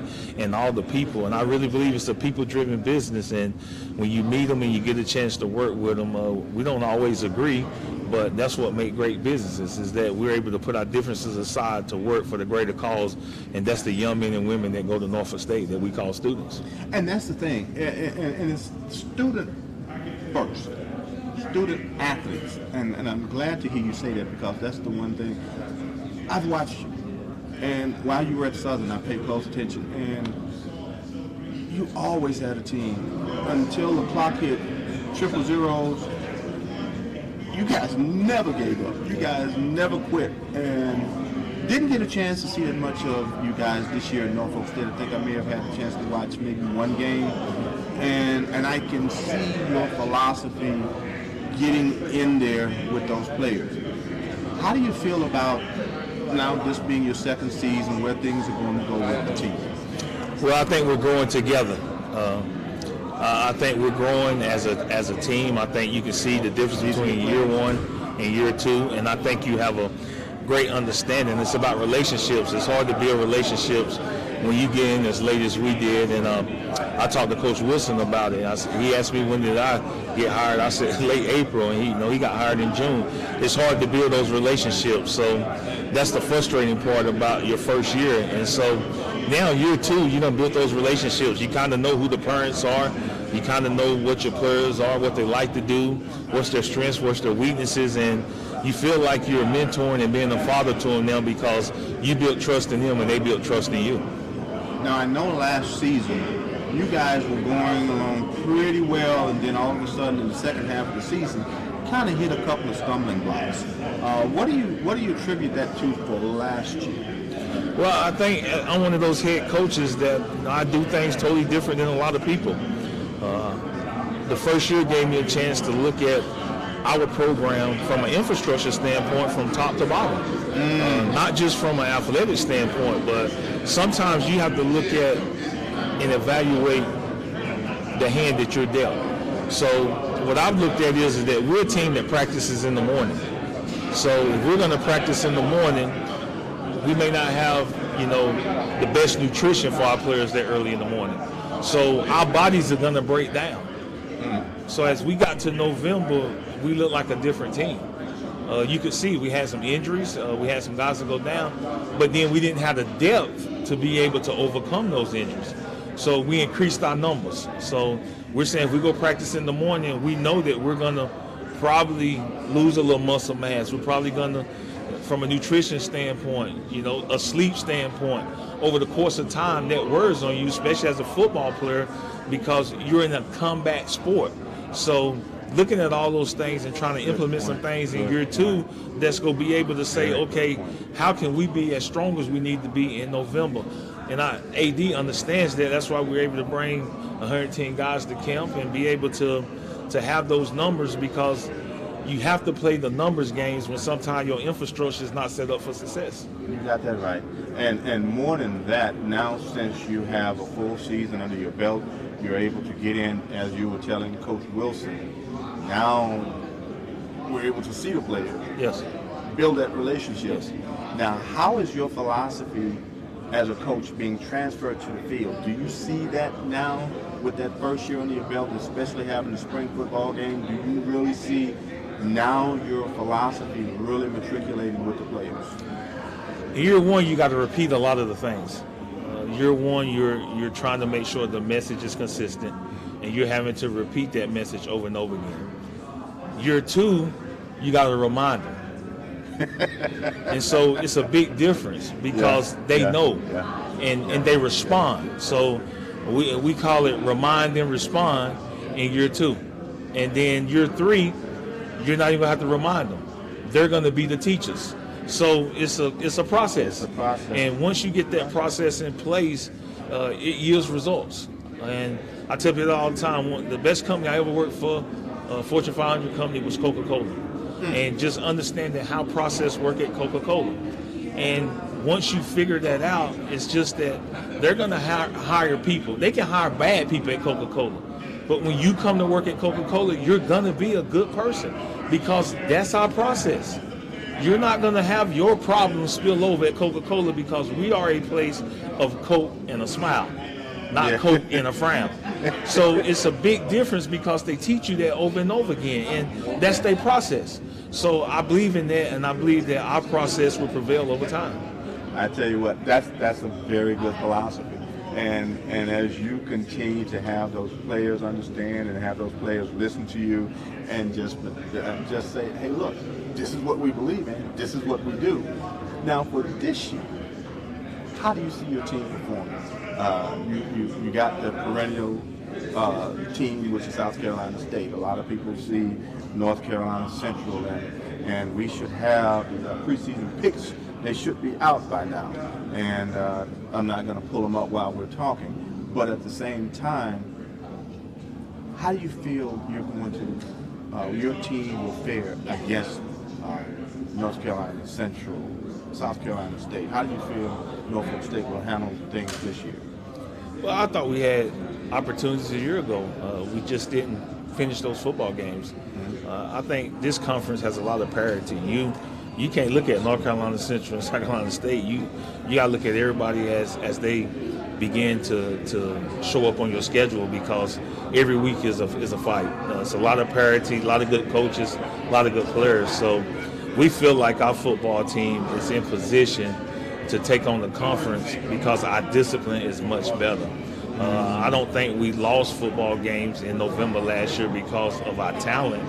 I really feel like our discipline got the best of us. I think the North Carolina Central game, we had almost 11 penalties. And what I try to tell our players is that we're moved on from our past, but it hurts so bad, we have to sometimes remind ourselves so we don't duplicate the same mistakes. And our guys understand that. They understand that our process is based on discipline, and that means teams have to beat us. We don't beat ourselves. And if we can go forward with that in the process, I think we're gonna have an opportunity to have some success in 2022. So what do you guys do to have fun? I want to leave everything here. What do you guys do to have fun? You know, kind of bring some levity to practice. I mean, we crank up the music. We get, strength coach we might have a dance off. The other day we just went and rode go-karts together as a team. So it's fun every day. Like I tell our guys, we don't have to create fun and energy. Practice is fun. They enjoy being out there. They smile, we laugh, and that's what's important. Okay. I got to stop it right there. A dance off. Can you see Coach Oldham's in a dance off? Can you see it? I got to see this, Coach. You got to let me know. I got to bring the camera here. I just want to see Coach Oldham's in a dance off. Okay. Can you still cut a rug as they used to say? I might step on a rug. So. And see, but you got to have fun, and you have to show the players. Yeah. That you're still human and that you can still have fun. Yeah. And when you do that, that's what it's all about. Yeah. Well, Coach Oldham, I'm going to let you go, but I look forward to be able to work with you this year, and hopefully we can do some things this upcoming fall. But I'm going to keep my eyes on you because while you were at that other school in the SWAC, I watched what you guys brought to the table, and you guys always played my alma mater. No, I'm sorry, you didn't play them hard. You always beat the crap out of them. I went to Jackson State. So need I say anything else? Yeah. I used to hate this guy. Just to be honest. I really didn't like it because every time Coach Oldham brought Southern into Jackson State or we went down there, they always found a way to win. That's why I know this guy is nothing less than a winner. And so that's what I'm looking forward to seeing again this year with you. And that's what everyone is expecting from Norfolk State. And I know I have a friend of mine who graduated from Norfolk State. I'm quite sure he interviewed you, Orlando Hughes. Okay. And huge Norfolk State grad. And okay. Fan. So, but Coach, looking forward to seeing you. So thank you very much and much success to you. Always a pleasure. Thank you. Yes, sir. So I'll give you this, and I'll also talk to your SID and your AD, and hopefully we can get some things going. Yes, sir. Thank you. Yes, sir. So with Norfolk State, man, this is what we expect of them. And when you see, and you can't see how big Coach Oldham's is. Big brother. And I will not make this brother mad. And I will not make him mad at all. He will always be my friend. And as a matter of fact, I want to bring in the coach. I'm ready to go next. Oh, you ready to go next? Yeah, that's what we're waiting for next. I'll come back when I'm done. Oh, okay. Yes, sir. Yes, sir. And so I was trying to bring in the coach from Howard University, but unfortunately, he's getting ready to go up. That was Coach Scott. And so Coach Scott is getting ready to go up to talk to the media for ESPN. And so I won't be able to talk to him at the moment, but we'll try to get him on as soon as he finishes up with the guys from the other station. And as a matter of fact, as we talk about Howard University, we did get a chance to talk about Howard with a couple of other entities. And one thing we can say is that even with Howard, with the MEAC, there are no easy outs here. You could at one time say that, yeah, we had a couple of easy outs, but not now. But let me go ahead and see if I can bring up a couple of other, one more school that we haven't had the chance to interview, and I'll be right back.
What characters I know how to get the mic? No problem. So, how long will it take? I'll be good. I guess if I got it.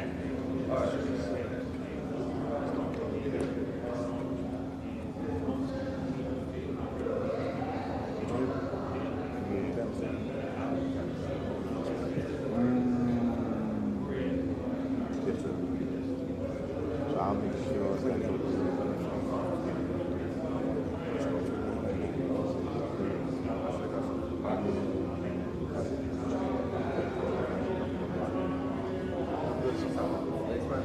Don't ever I know still tell you the thing about I know the game. That whole lot. So whatever I know say. Oh, I didn't see that coming. get it, man. Yeah.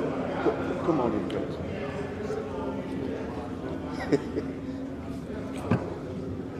What do you want me? As a matter of fact. Oh, cool, thanks. I frame you up. Sit down. Matter of fact, Coach, you can sit in the middle. Yeah. Yeah, you sit guys one and one. come on each side of here, and you guys can share the mic. All right, cool. Slide up.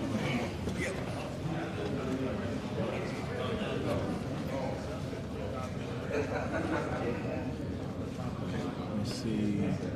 I'm trying to remember. Yeah, because Coach Pugh said that you guys finished what? he played you guys 3 times. He did? Last year. After about your university at like 2:30 in the morning. Uh-oh. Where you come from? Philly. Okay. Yeah. Well, we are back, and guess what? We have the guys from Delaware State here with us, but I am not going to say that much. Oh no, I'm going to be off camera, and I just want to make sure, and we only have them for a few minutes before they have to go on stage. But Coach, I'm going to let your players introduce themselves, then I'm going to come over to you. So you can go ahead and introduce yourself. Go ahead. I'm Bazette Woodley, number 88, wide receiver at Delaware State University. My name is Kamari Jackson. I play defense, defensive athlete, very versatile. Number 34. And Coach, go ahead, introduce yourself. Head football coach Rob Milstead for the Delaware State University Hornets. And so, and I see some guys coming over, throwing up the signs, throwing up the hooks, and I'm going to have to throw all of these guys away because, you know, they're those secondary fraternities, you know, because I'm a Sigma, you know. And ain't but one. Ain't but one. Hey, Coach, they got a white dog, though, Coach. So leave that right there. but you see, only we can say things about each other. So, Coach, what do you say about how Delaware State is doing this year? I'm excited. Okay, the years past, we've played a lot of young players, and those young players have matured. They're not freshmen anymore.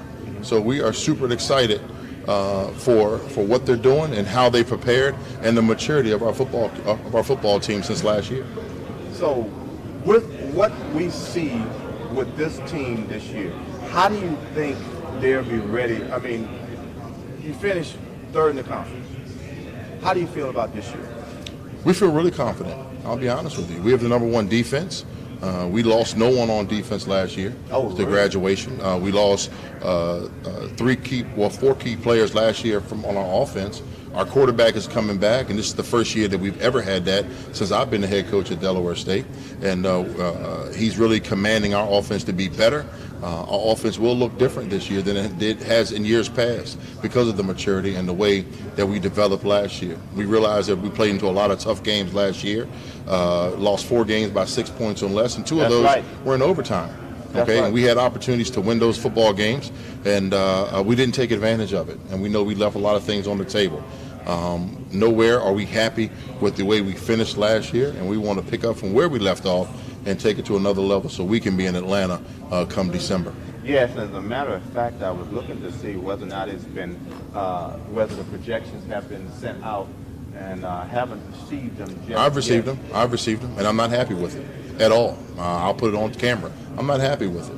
And you are projected to finish where? 4th. projected to finish 4th, and you guys finished actually 3rd. Exactly. Last year. Exactly. So that goes to show what people think of us. Okay. I've never been personally one who cared what people thought of me. You look at my career speaks for itself. Numbers don't lie, people do. So we got to put the numbers up this year. That right there just added more fuel to the fire. And these guys right here, I know they're burning inside because we didn't expect that, but it is, we can only count on what we can control, and we'll be able to control that from Dover, Delaware. We got 8 games in our state. We got 7 at home. So we're going to protect the nest, and we'll see how far we can go with it. Well, yes, sir. Well, they're calling for you guys right now to get mic'd up and be on stage, and I'm sorry I don't have enough time to really delve into this year, but I do understand how you feel. But I look forward to covering you guys and seeing what we can do. And hopefully, if you don't have a show, a weekly show, let me know. I'd love to be able to cover you guys for each week. Fantastic. We will. I'll definitely be in contact. Yes, sir. Okay. Thank you. Yes, sir. And you can just go ahead and grab that. And it's one thing when you have the coaches and you have the players and they feel that they've been disrespected. That's when you truly have players really coming to the table and saying, you know, we're going to show them that, yes, we were disrespected and we should have been higher. We should have been ranked higher. We should have been placed higher than what we were. And as a matter of fact, I'm just receiving it. And we can go ahead and let me see if I can bring this up for you live. And just give me a moment and we will make sure that we bring to you live the preseason projection for the MEAC conference. And as I'm pulling it up on my computer, what I will do is I will make sure that I mention it first as I pull it up.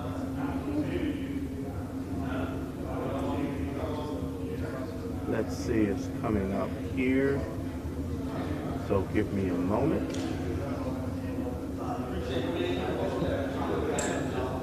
And here we are.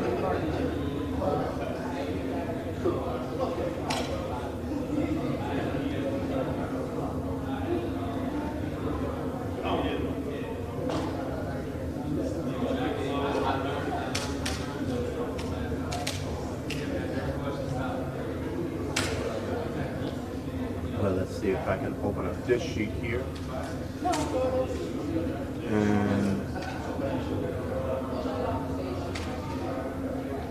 And then this way we have a better view of everything that we have.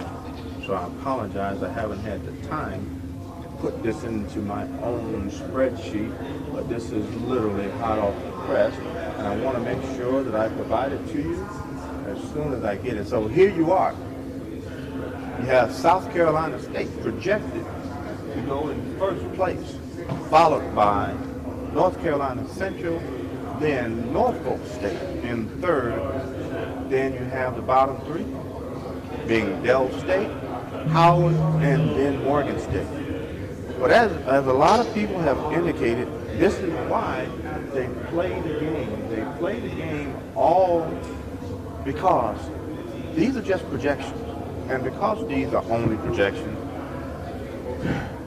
eventually someone has to win, and unfortunately someone has to lose. And when these guys come onto the field and they actually play the game, we will see who has the better opportunity, the better chance of actually coming out a winner and actually coming out victor. So it'll be interesting to see how well each team plays and how well each team eventually live up to their predictions. Oh, I did? Okay, good. Yep, you're good. And how well each team plays up to their predictions, or even go above and beyond what they're projected to do. And just seeing this now it'll be very interesting to see, because a lot of these teams, even though, let's just say you have Coach Wilson, who's projected to finish in 6th place. He's saying, yeah, we're going to do better. We expect to be in the championship game this year, and the championship game being the Celebration Bowl. That's what he's expecting this year.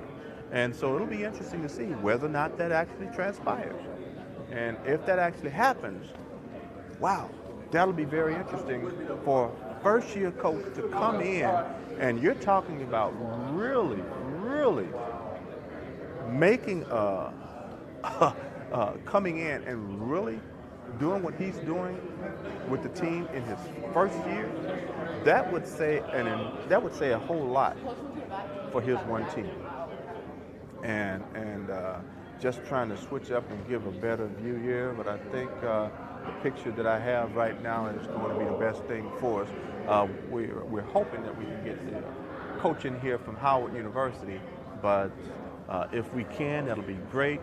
And if not, then we shall see, because we want to make sure we give every team an opportunity for us to sit down and speak to. And if we can, then what we're looking to have is just going to be great. So the one thing I do want to find out is how long they take. So hold on just one second.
And now I have with me the coach from Howard University, and I'm going to let Coach introduce himself. And because Coach Scott, I'll tell you what, I'm gonna let you go ahead and introduce yourself here. So, Coach. Larry Scott, head coach at the Howard University. Let's see, I The real HU. can't hear you quite well. Let's see why I can't hear you. Test. Test 1, 2, test. Well, I'll tell you what, let me just switch up on you. Test 1, 2. There you go. Test, there test, you test. go. So go ahead. Talk to me again. Larry Scott, head football coach at the Howard University, the real HU. See, I like, see, man, that's the only way it's going to be. No. Now, Coach, I'm just going to come out right off the bat. And just like I was saying to Mr. Henry from Cricket Wireless, we're both from Mississippi. I'm sorry, let's pronounce it correctly. Mississippi. Yeah. You ain't getting no respect whatsoever. No, and you know what? At the end of the day, it's okay. Respect's to be earned. We know that, and if you're one of those guys that's looking for somebody to toss respect or toss clout on top of you and really haven't done or proven anything to deserve that and earn that, you need to check yourself. So at the end of the day, you get what you deserve, and right now that's where we sit right here today. But I promise you that won't be the case in the next coming months. Because I tell you, looking at what you guys did last year, before you took over, Howard was not a good team. What I saw last year is that you guys play a pretty good brand of football. You guys, and I've seen this in a lot of schools. This has happened in the SWAC with what we used to call schools that you could almost count as a win. The Mississippi Valleys of the world and also Texas Southern. In the SWAC, there are no easy wins. Right. Now, when you look at the MEAC, there are no easy wins as well. No, they're not. Every week is a dogfight. You know, you look at the 5 conference games that you do play, and I think if you go across the board and look at everybody playing each other, there was never any lopsided one-way wins. There were nail biters all the way down to the fourth quarter, all the way down to the end. And I think, and that just shows you the magnitude of the talent and how good that once we get into conference play, how competitive it truly is. And then those guys, when you came up in the challenges with the MEAC SWAC challenge, I think the MEAC owns that 11-4. And then you look at the last few Celebration Bowl, the MEAC has come rolled out of those as victorious. So at the end of the day, I think the competitiveness that comes through within the conference is what kind of carries us and spills us over into those deals when we're out of conference and doing things like that. Yeah, and as a matter of fact, I brought it up a couple of times with some of the other individuals that were here, and want to bring it up again for what Coach Scott is alluding to. And as you can see, Coach Scott is alluding to the MEAC SWAC Challenge. Correct. And it speaks for itself. Right. Absolutely it does. You 11-4. Well, you guys, and the reason why I brought up the comment about they're not getting any respect is because Howard University plays Alabama State. Yes. And you guys play Alabama State in the next iteration of the 2022 MEAC SWAC Challenge. Yep. How do you feel about going into that game? Because, as I said, you're not getting any kind of respect whatsoever. I feel great. We're excited about it. And what a stage to have an opportunity to show what we've been in the lab working on, up in the Mecca between Georgia and 7th Ave and Green Stadium and the Bird Gymnasium, and to show what's been being built behind the shadows and what we've been working on, and how we've just been, our daily approach towards making sure we put ourselves in the best position to be as good as we want to be is what we're excited about. We get a chance to put that product on national TV on a stage that you can't ask for a bigger one and a better one for. So we're excited about it. We're also still hungry. We still got a chip on our shoulders. We still know there's work to be done. We're inside that 30-day window already of getting that work done to make sure we're ready to go. And I think it'll be an exciting brand and an exciting time for everybody to watch what we can actually go out and do. I can't wait. I'm scheduled to be at the MEAC SWAC Challenge game, but I was contacted to see if I could do something else on the same exact date. I have to wait and see which one wins out. We'll see, but I intend to be at that game. If I don't attend, I'll be watching. I think everybody who has an opportunity to be in the building will want to be in the building that night. Yes. Now, in terms of Howard University, now, the one thing I must ask, and this is outside of football, the fans.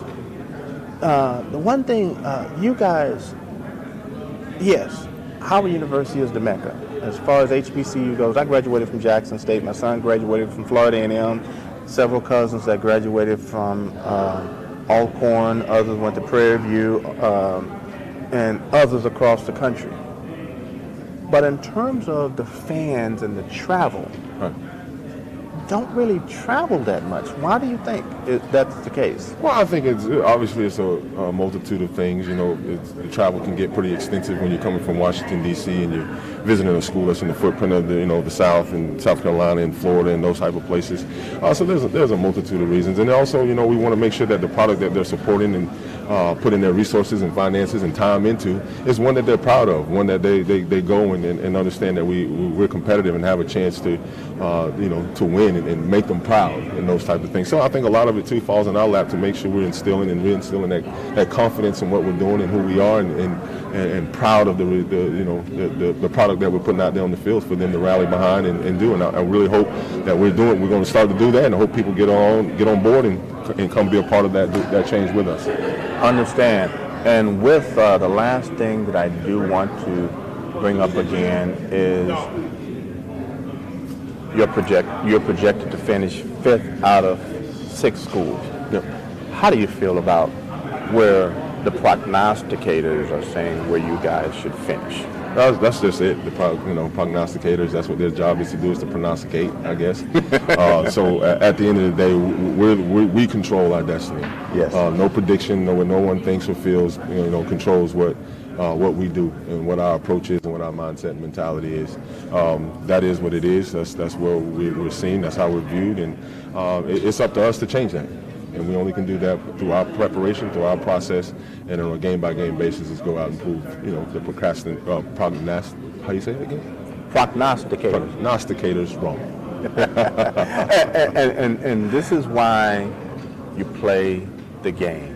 And this is what we tell a lot of people. You have to play the game. Yep. And when you play the game, when you put on the shoulder pads, when you are in between the lines, that's where the game is actually decided, instead of saying, well, I think you guys are going to finish dead last, or I think you guys are going to finish first this year. Yep, absolutely. I really don't matter. He matters. His student athletes matter. And when they hit the field, week 0, August 27th, yes, 7 p.m. against Alabama State, everything is over. All the wondering is done. We play football. August 27th, week 0. And we can't wait. We're excited. Atlanta, here comes the Bison. Hope you guys are ready for it. Our alumni down there, the whole city of Atlanta, all those things, cricket, the sponsors and everybody. We're coming down to put on a show and give everybody what they've been waiting for, some good football. I heard, I don't know where I heard this from. I'm going to say this and I'm going to let you go. I literally heard somewhere 12-4. Right now, the record is 11-4. Yeah. I literally heard somewhere this week 12-4. Do you think that's going to happen? That's what we're going after. That is surely the goal. That's the mindset. That's the mentality, and that's what we're going to do. And I've heard it more than once. I'm just being very honest. I'm not trying to put anything out there. I grew up in the SWAC, still a SWAC guy, but I report on football. And I remember hearing that statement, and it'll be kind of interesting to see what actually transpires August 27th. Yes, and I'm going to have eyes and ears on that game. If I'm not there, trust me, I will be streaming. Absolutely. Well, Coach, the one thing I have to say more than anything else, much success to you, not only in that game, but also the rest of the season. And I look forward to a lot of big things happening in the MEAC, because there were no blowouts. No. I mean, gosh, you guys lost your games by 3 to South Carolina State down there in Orangeburg, and the other games would come, rolling back. It'd be 1 and 2 score games all the way down to the end. All of them. Yep. So I'm looking forward to a lot of stuff happening with you guys. So, Coach, again, thank you very much. And if there's anything that I can do in terms of having a sports show with you, a weekly sports show, you let me know. Absolutely. I'll give your AD and SID a call. Okay, sure will. Be blessed and be safe. All right, appreciate it. Thank you so much. And this is how the story ends for this year. And with the coach here, Coach Scott, with the Howard Bison, it's just going to be a lot of fun this year to watch football. And with Coach Scott being the last interview, I'm going to go ahead and close it off today. And it's been a pleasure being here. We had a chance to cover all 4 conferences, the CIAA, SIAC, the SWAC, and now we're ending up with the MEAC. And as much as I have to admit, the Mecca, Howard University.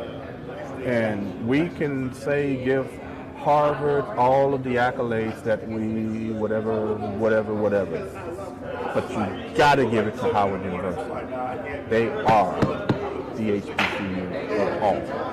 And bottom line is Howard and everyone else is there too. But they are the Mecca. And I graduated from Jackson State, but yet and still, you got that tier. And what we see with Howard, yes, students first, athletes second. And with all of that being said, make sure you support your favorite HBCU that's out there. And if you never played a sport, that's fine. If you never participated in any of the intramural sports, that's fine. But just make sure you support your school. If you didn't graduate from an HBCU, find an HBCU. The vice president, guess where she graduated from? Howard University. Guess what? She is my Divine Nine sister. She is an AKA. Support an HBCU. And with all of that being said, football season, August 27th, 7 p.m., Howard University in Atlanta, Georgia. If you don't watch it, show up, be a part of the crowd, be a part of the volume. But make sure you support. And with that being said, may God bless. See you guys next week as we do a complete wrap of all 4 conferences, the projections, and looking forward to the year. So have a good one. God bless, and see you next week.